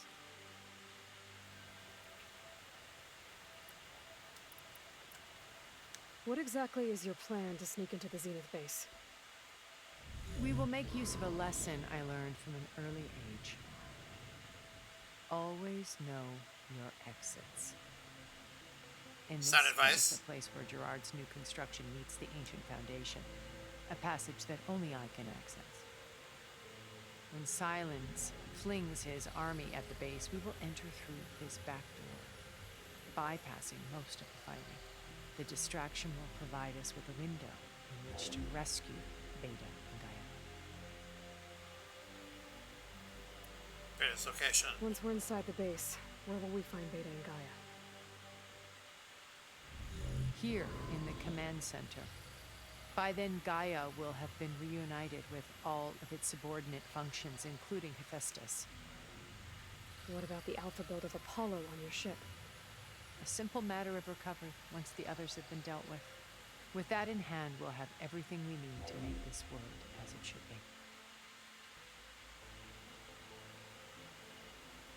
Alright, let's ask about Beta. You said Beta is not in urgent danger, so what are the Zeniths doing to her? Putting her to work. Merging Hephaestus with Gaia. A difficult, time-consuming task, as I'm sure you know. They will compel her if need be. But her life is not in danger. She's the only one who can do it. Because you people made her to be nothing but a tool. Gerard's idea, not mine. They always viewed me with suspicion when I attempted any form of kindness towards her. That's why I created the data channel. A virtual place where we could speak in peace. Data channel! So this channel you shared with Beta, none of the other Zeniths ever found out about it. Gerard believes he's the most cunning of all of us. Even after 1,000 years, he still can't imagine that I would outwit him. The channel allowed me to interact with Beta away from their mistrustful eyes. It offered us a chance to be ourselves. Until you cut off all contact. Yes. Though it pained me. I was worried that our meetings would do her more harm than good. She felt like you tossed her aside. I was afraid the others would find out and punish her. She may not have had the comforts of friendship anymore, but at least I ensured she was safe. I know it seems harsh, but you must believe that her well-being has always been paramount to me. This place. Why did you make the data channel look like this place? I built this house as a shelter to weather any storm. A safe place. Not just for me, but for the art stored below. Cultural artifacts of incalculable value. Truly some of the greatest achievements of human civilization. And you wanted Beta to see them? Yes. Her upbringing was so cold and technical. I thought if she could experience Vermeer and Rembrandt, it would bring something else into her life.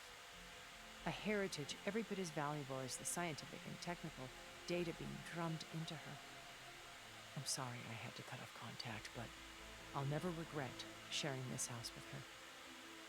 She needed its shelter even more than I did.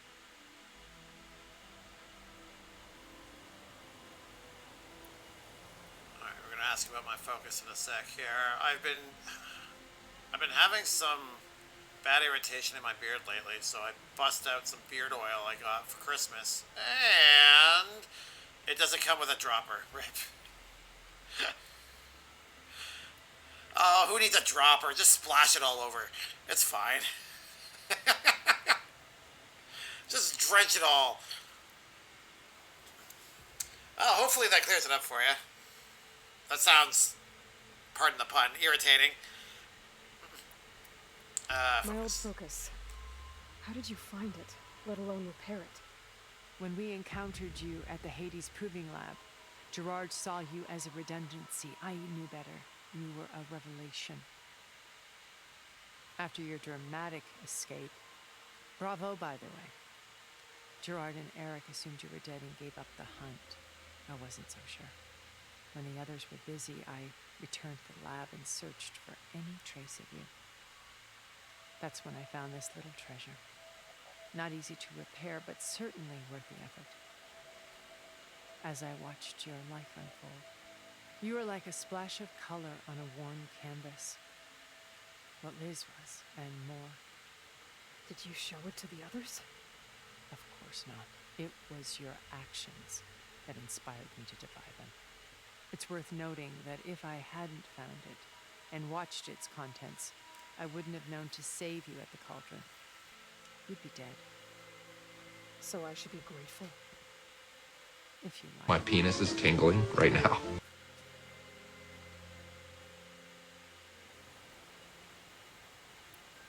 Why is your penis tingling?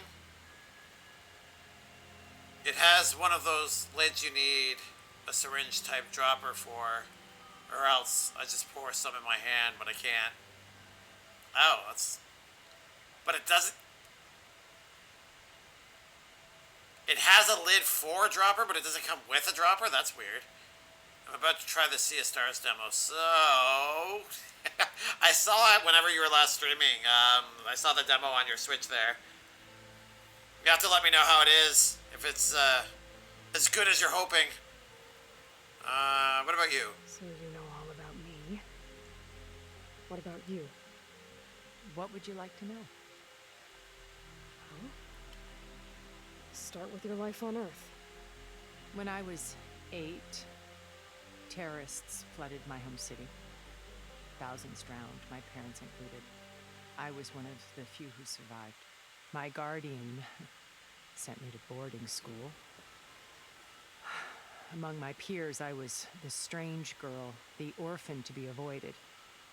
All because of circumstances beyond my control. Oh. So we're a lot alike, huh? Aren't we? You're an outcast. But you didn't let that stop you from getting what you needed. Neither did I. I climbed my way out of desolation and used my wits to build a fortune. First, from the technical analysis of art and the detection of forgeries. Profitable expertise in those days. But as it turned out, the software I developed was even more useful for counterintelligence. From there, it was only a short step to gathering extremely valuable intelligence on my own. You were a spy? More like a service one could turn to for information. I had to remain anonymous, of course, to protect my privacy. But despite that anonymity, Far Zenith inevitably sought me out.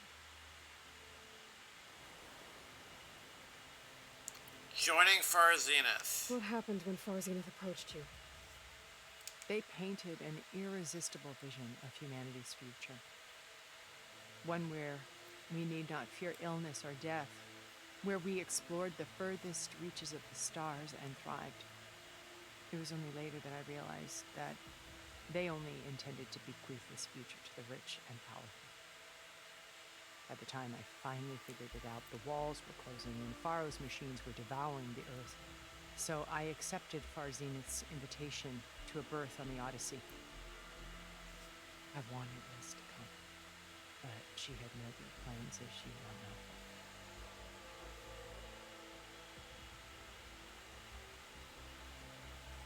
The other Zeniths. So you didn't know the other Zeniths were monsters until it was too late?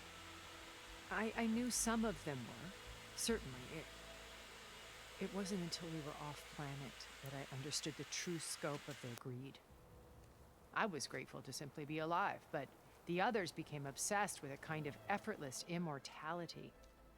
They built a colony where machines serviced their every need, where any memory or fantasy could be endlessly savored in virtual reality. It wasn't life.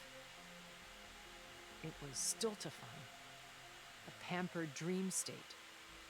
As the decades passed, I withdrew more and more, alone yet again, but this time with eons to consider my mistakes.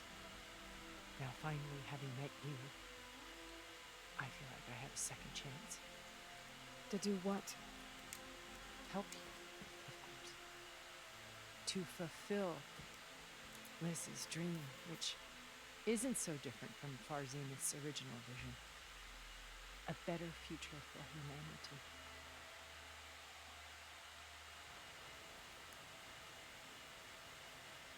Alright, so that's it for that. Silence! How do you know about Silence's plan? He isn't the only one adept at spyware. You hacked his focus? No, he's too careful for that. But his subordinates? Not so much. He gave additional focuses to the tribals he branded the Sons of Prometheus. The ones working with Regala. By tapping their focuses, I learned about most of his dealings. The distribution of override technology, the arming of Tanakh rebels, and the secret pact with Regala to attack Gerard's base. But how did he come up with a weapon that can take down your shields? That's the one thing I haven't been able to figure out, but however he did it, I'm quite certain it will work. With it in the Tanakh army, victory seems to be within his grasp. Such a shame he'll be disappointed. I wonder if Hades had anything to do with that. Because he wasn't done with Hades by the end of the first game. He was still squeezing Hades for information at the beginning of this game, too, before we finally finished Hades off, so I'm imagining that something came of that which allowed him to figure out how to bypass it. Regala's only interested in killing Hikaru and waging war on the Karja. What does she have to gain by attacking Zenith? It's the price she must pay for her war. Without the ability to override machines, her little rebellion would have languished in the desert. So she trades with the Sons of Prometheus. Machines to help her overthrow Hikaru. In exchange for an assault on the base. Pride has deluded her into thinking she can actually survive such a battle. And all without ever knowing who the Sons of Prometheus really answer to. Yet for all of Silence's brilliance, still he underestimates you. That blind spot is what will allow us to take Beta and GAIA right out from under him. While hundreds of Tanakh are cut down outside. Yeah. No, Silence has proven to be much more resourceful than that. I'm sure he knows something. Elizabeth. So you knew Elizabeth. What was she like? Liz was everything she was. I see in you. And me. Your ingenuity, your determination, your moral compass. You've managed to distill her greatest qualities and make them your own. I'm not asking about me. Tell me about Elizabeth.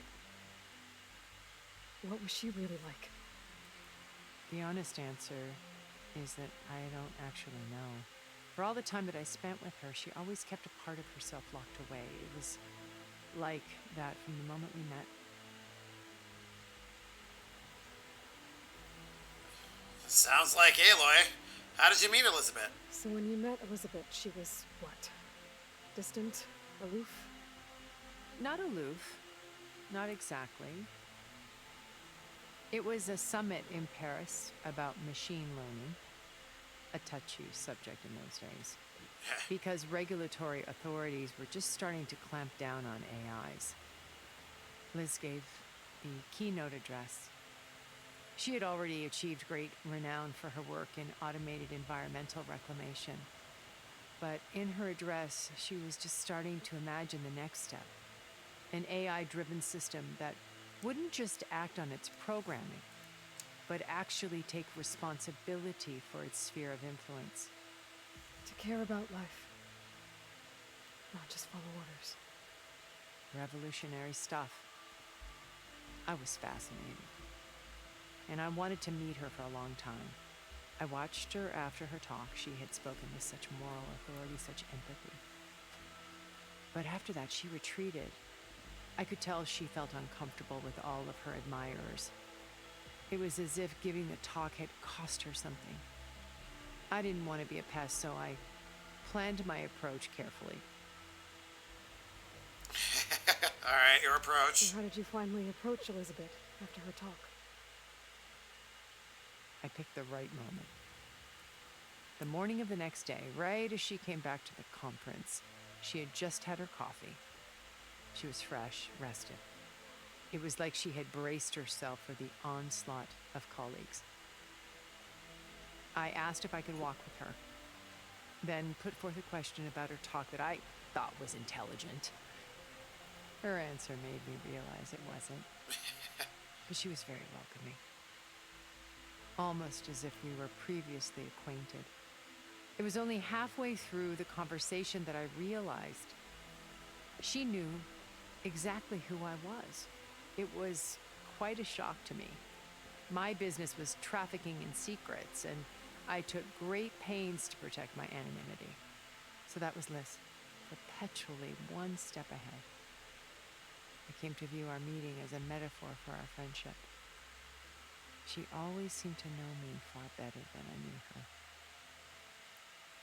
I guess I know the feeling.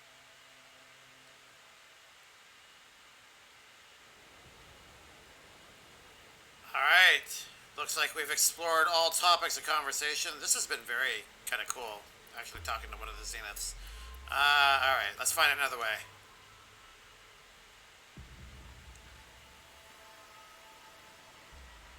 First form. Now Hikaru and the Tanakh. Your plan would wipe out an entire tribe. There has to be another way. We are in an admittedly desperate situation, but I assure you there isn't. Remember Zero Dawn.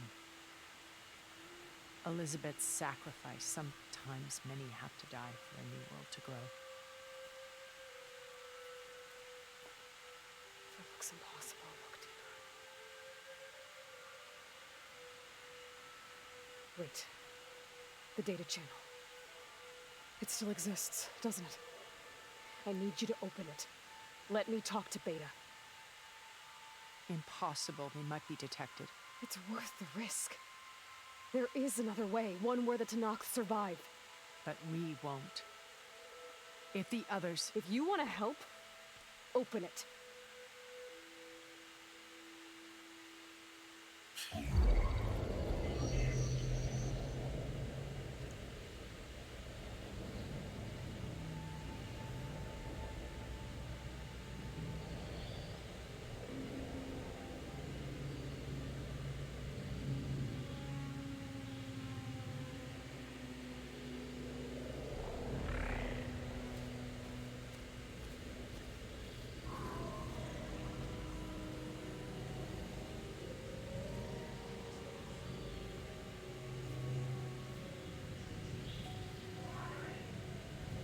What are they doing to her?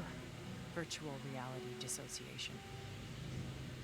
The manual merge of Hephaestus will take hours upon hours of tedious micromanagement. If she resists the work, they run simulations to induce feelings of isolation and despair. Beta, can you hear me? You're alive. They're watching me. I can't hold up this extra protection for long. You should have killed me. No. No, look at me. I'm coming for you. I promise. Okay? I just need you to hold out a while longer and work on the merge.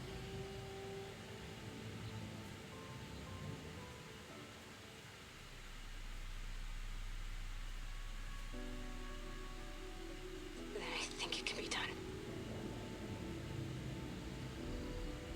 I'll contact again when it's time. Can you hold on? As long as I know you're coming for me, I can endure it.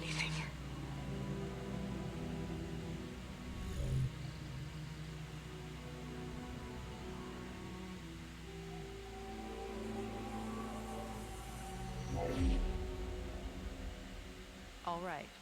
I did as you asked. Now I think you need to tell me what you're planning. I'm going to take Silent's army away. I don't need it. Only the weapon he made to penetrate your shields. And how do you propose to get it? Ask him nicely? Without Regala and her rebels, he won't have a choice. We'll be his only option. Only option for what? What did you tell her? That is between me and my sister. Will be Silent's only option for crashing that base. I'll tell you the rest later.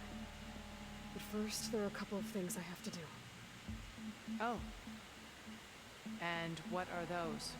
Lay my friend to rest. And then I'm going to use the override that Beta gave me at Gemini to put an end to Regala's rebellion. From the air. Wait. Since you insist on doing things your way, I know of something that will truly help you make a grand entrance with the Tenat. The ancient Horus Titans still possess electromagnetic energy cells as part of their arsenal. Drop one of those on Regala's army and they'll receive quite a surprise.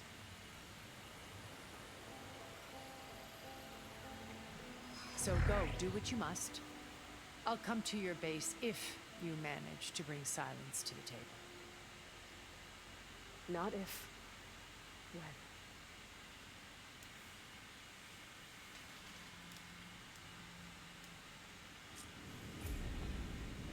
When. Okay. Are you there? Aloy! Aloy, is that really you? Yeah, it's me. Where's everyone else? We're all... we're back at base. What happened?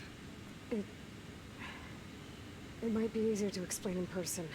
I'll try to join you there when I can. Okay. We'll wait here for you. It's good to hear your voice, Aloy. How are we doing for time? Oh, okay. Still early enough.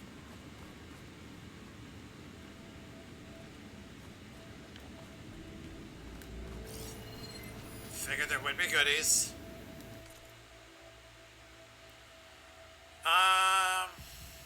Sterling Malkeats, YCITT Enigma. All the makings of the next big thing, a much ballyhooed acquisition from the art historian turned technologist, no less. Bleeding edge science and a great narrative to boot. The application was called, I'm just going to say the letters, YCITT, after young Christ in the temple, a well-known Vermeer forgery. By creating perfect holographic scans of individual layers of a painting and comparing them to a vast library of artistic works, it was able to identify fakes with an unprecedented level of accuracy. But it was clear to Sterling executives that the program's ability to match and identify patterns had broad implications outside of the art world. As a tool for security, counter-surveillance, or digital authentication, it could prove just as revolutionary as it had in its intended role, which is why they were willing to sign a 9-figure agreement for it, blasting news of the deal to every outlet in the tech media. 2 years later, the project collapsed in a chaotic jumble of lawsuits, recriminations, and accusations of sabotage. So what went wrong? Who was responsible? And most importantly, what happened to the underlying technology, which by all accounts was far more powerful than the vaporware label applied by disgraced executives? Well, that's part of the counterintelligence, I'm guessing. That was the cover for its non-use, quote-unquote. Just to let you know, I'm now patched into your focus network. Great. I take it the other Zeniths can't hear us? Of course not. And they don't know about your base either, in case you were wondering. I've sent you data on the Horus energy cells you can use against Regala's forces. Reach out to me when you're ready to acquire one. Understood. Horus energy cells. Aloy. All... That's a Pharaoh part number. FAS-BOR7 Horus combat platforms included EMP cells as part of their arsenals. Acquiring and deploying one shouldn't be difficult, but we'll get to that in a moment. The bigger issue is activation.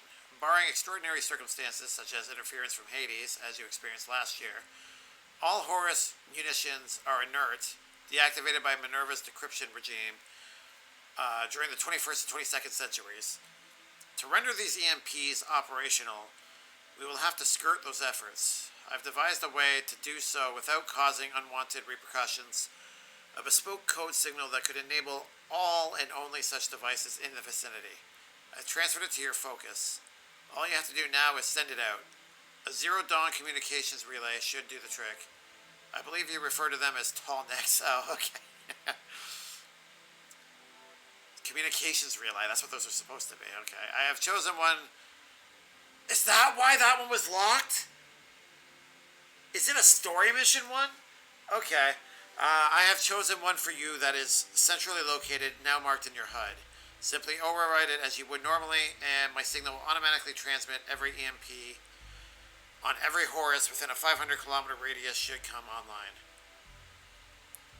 On to acquisition and deployment. Horus units manufactured EMPs in their fabrication bays, and then subsequently loaded them onto their multi-purpose appendages, or tentacles if you like. Have we fought them? Are those the sleeker-looking Deathbringer things? No, not Deathbringer. Corruptor. I don't know. I guess we'll see when we get there. Because the cells were designed to be detachable, enabling them to be fired or thrown at enemy forces, their fitting should be quite light. Pardon me. The only way to attain them will be through the air, but it sounds like you already have that covered. When you reach one, it should come loose with a hearty yank, rust or corrosion notwithstanding. There is no need to prime the cell as they are designed to trigger on impact. Once you have one, all you need to do is drop it in the target area. I'm sure Regala and her minions will enjoy the experience. All the best, Tilda. I'm sure they will. Where am I? I don't actually know where Gemini was.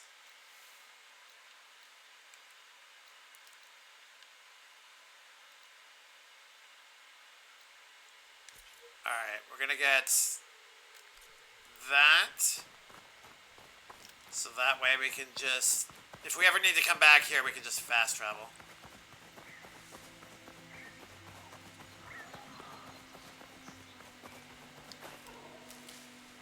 Okay, my berry stash is good. Good to know. Oh, we're not alone. Alright.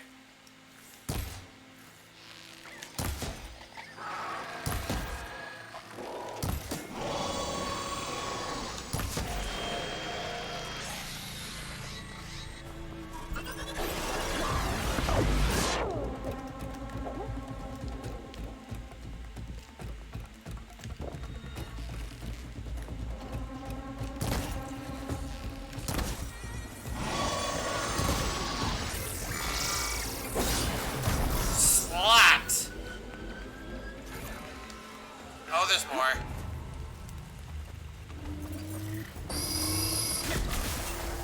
Oh, it's a shell walker.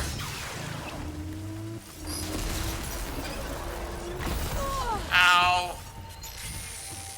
Corrupt.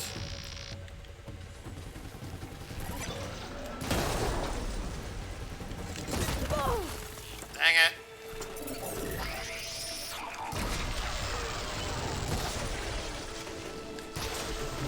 Oh, you suck. Raiding party! Oh, Raiders. Hello, Raiders. Give me a moment to get out of danger here.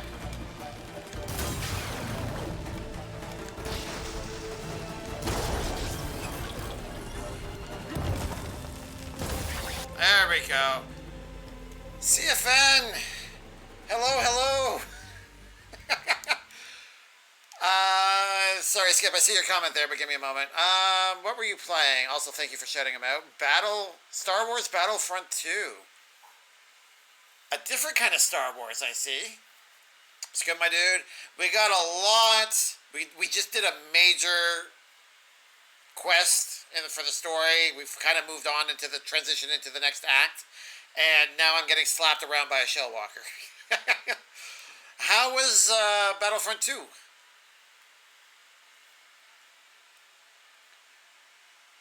Pew-pewing all over the universe, apparently. Did Star Wars The Old Republic, then switched to Battlefront. Oh, I see. Okay, so you did start off with that.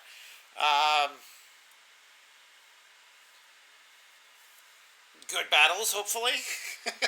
Admittedly, I know nothing about Battlefront 2 other than its loot box controversies, so... How was it? Lots of fun, ended with a win as Vader. Nice! It was dope. That's how everyone should, you know, it should always end with a victory. I wish when I play competitive games I could do that. Were you everyone's father? God, Skip. Alright guys, you know the routine. Whenever we get a raid, we got a rave. So I hope you're ready. Because, I had to readjust some volume. I turned it down. It shouldn't be too low, but this is your sound warning just in case. I don't want to blow out anybody's out of stock. It might not even be available. Why? Why does that keep being a thing? Ignoring your... Okay, fine. I'll read it now. You have played multiple Final Fantasies in stream, and all the games you've played lately make them seem short. You're not wrong, actually. Now that I think about it, yeah, both Dark Souls games that I've played took over 20 streams. I don't remember exactly how many. I think the first Final Fantasy 13, I think that one took about 18 to 20. Something like that. It's kind of ridiculous. Alright, give me a second here. I need to figure out what's going on. I have the maximum set to like 100,000. There's absolutely no reason why they should be running out.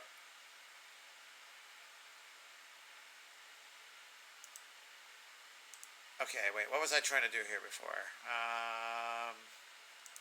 Panda Rave.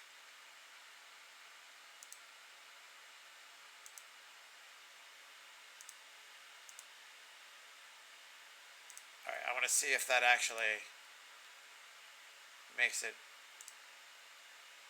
I can redeem it now. Alright, here comes the rave.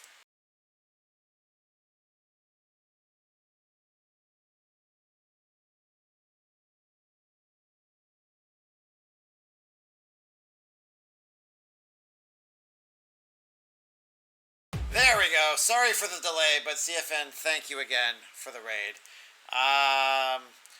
I'm going to have to go through because I imagine it's going to stay out of stock again now. Oh, there's a cooldown. This bot is amazing, but it's also very bizarrely limited in some ways. I don't know.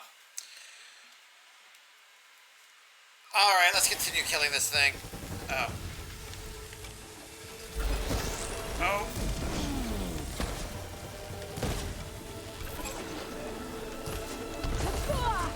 Oh, I got slapped.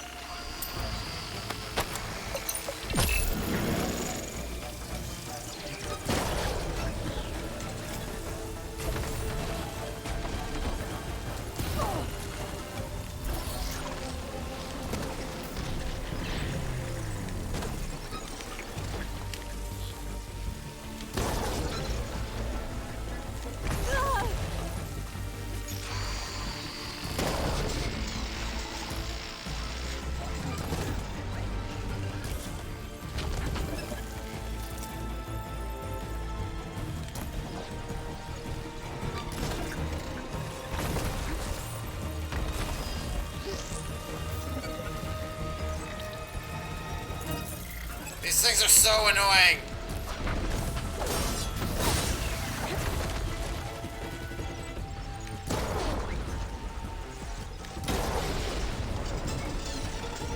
Oh. Alright, cool. I'm so strong. Gotta brace myself against this wind. Okay, well, we're not flying yet, so...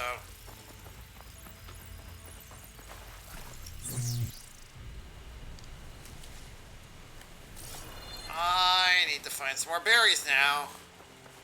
Okay, good. There's a nice little stash over here.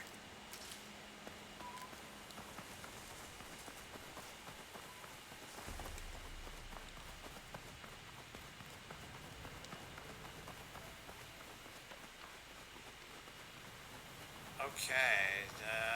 I was gonna fly, but I guess this works too.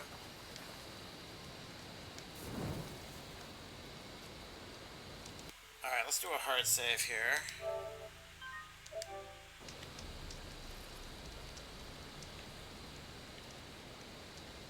There we go. So, what exactly... I don't know, CFN, if you're still here.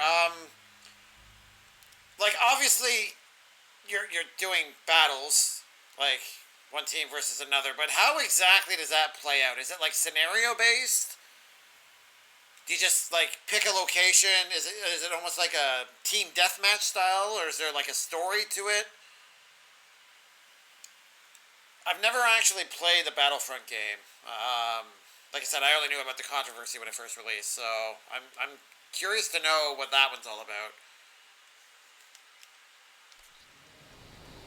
I guess we can probably fast travel.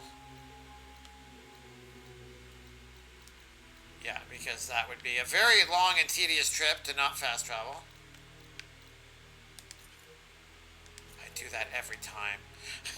There we go.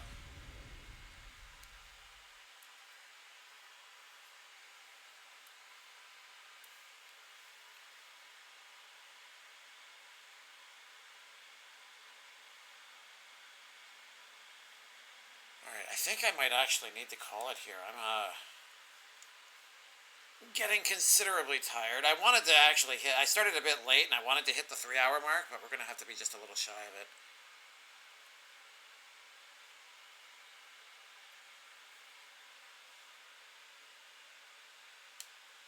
Especially if the game decides it wants to be slow on the load. So, alright, Skip, we're going to get you some cookies since you are now the stream boss.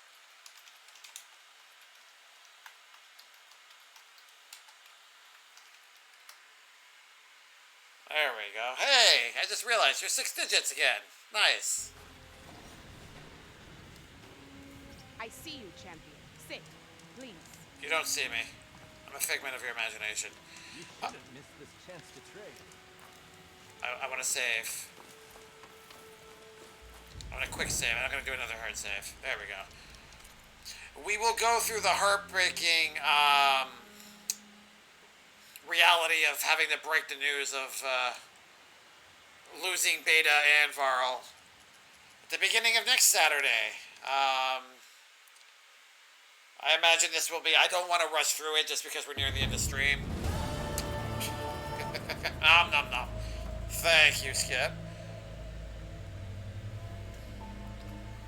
There we go. Alright. Let us see if we can raid somebody.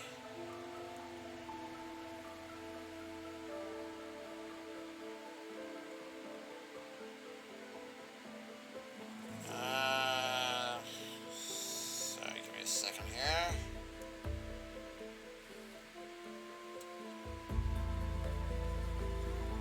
Who do we got going on? Level 1 is streaming Persona 5. Sly is streaming some Fortnite.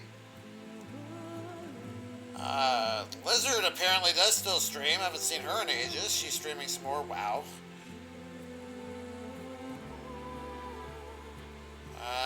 That's all I'm seeing. We can also meet somebody new here tonight. Any thoughts or opinions, Lizard?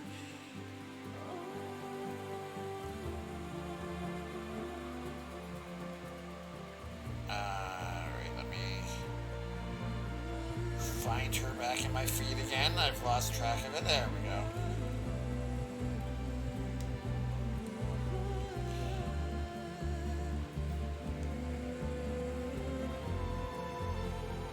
There we go. Alright. Sorry, I had to go in there. I always like to try to jump into their stream to make sure any ads that play, you know, are done and over by the time we actually raid.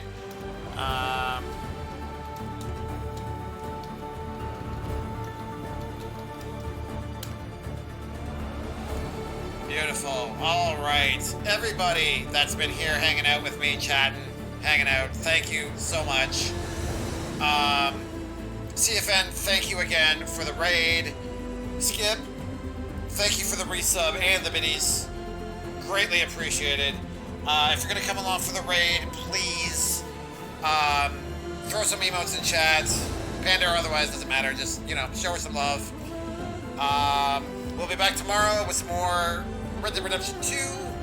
Or if you preferred more Horizon Forbidden West, that will be next Saturday. So yeah, thank you guys again. And hopefully I'll catch you next time. Have a good night.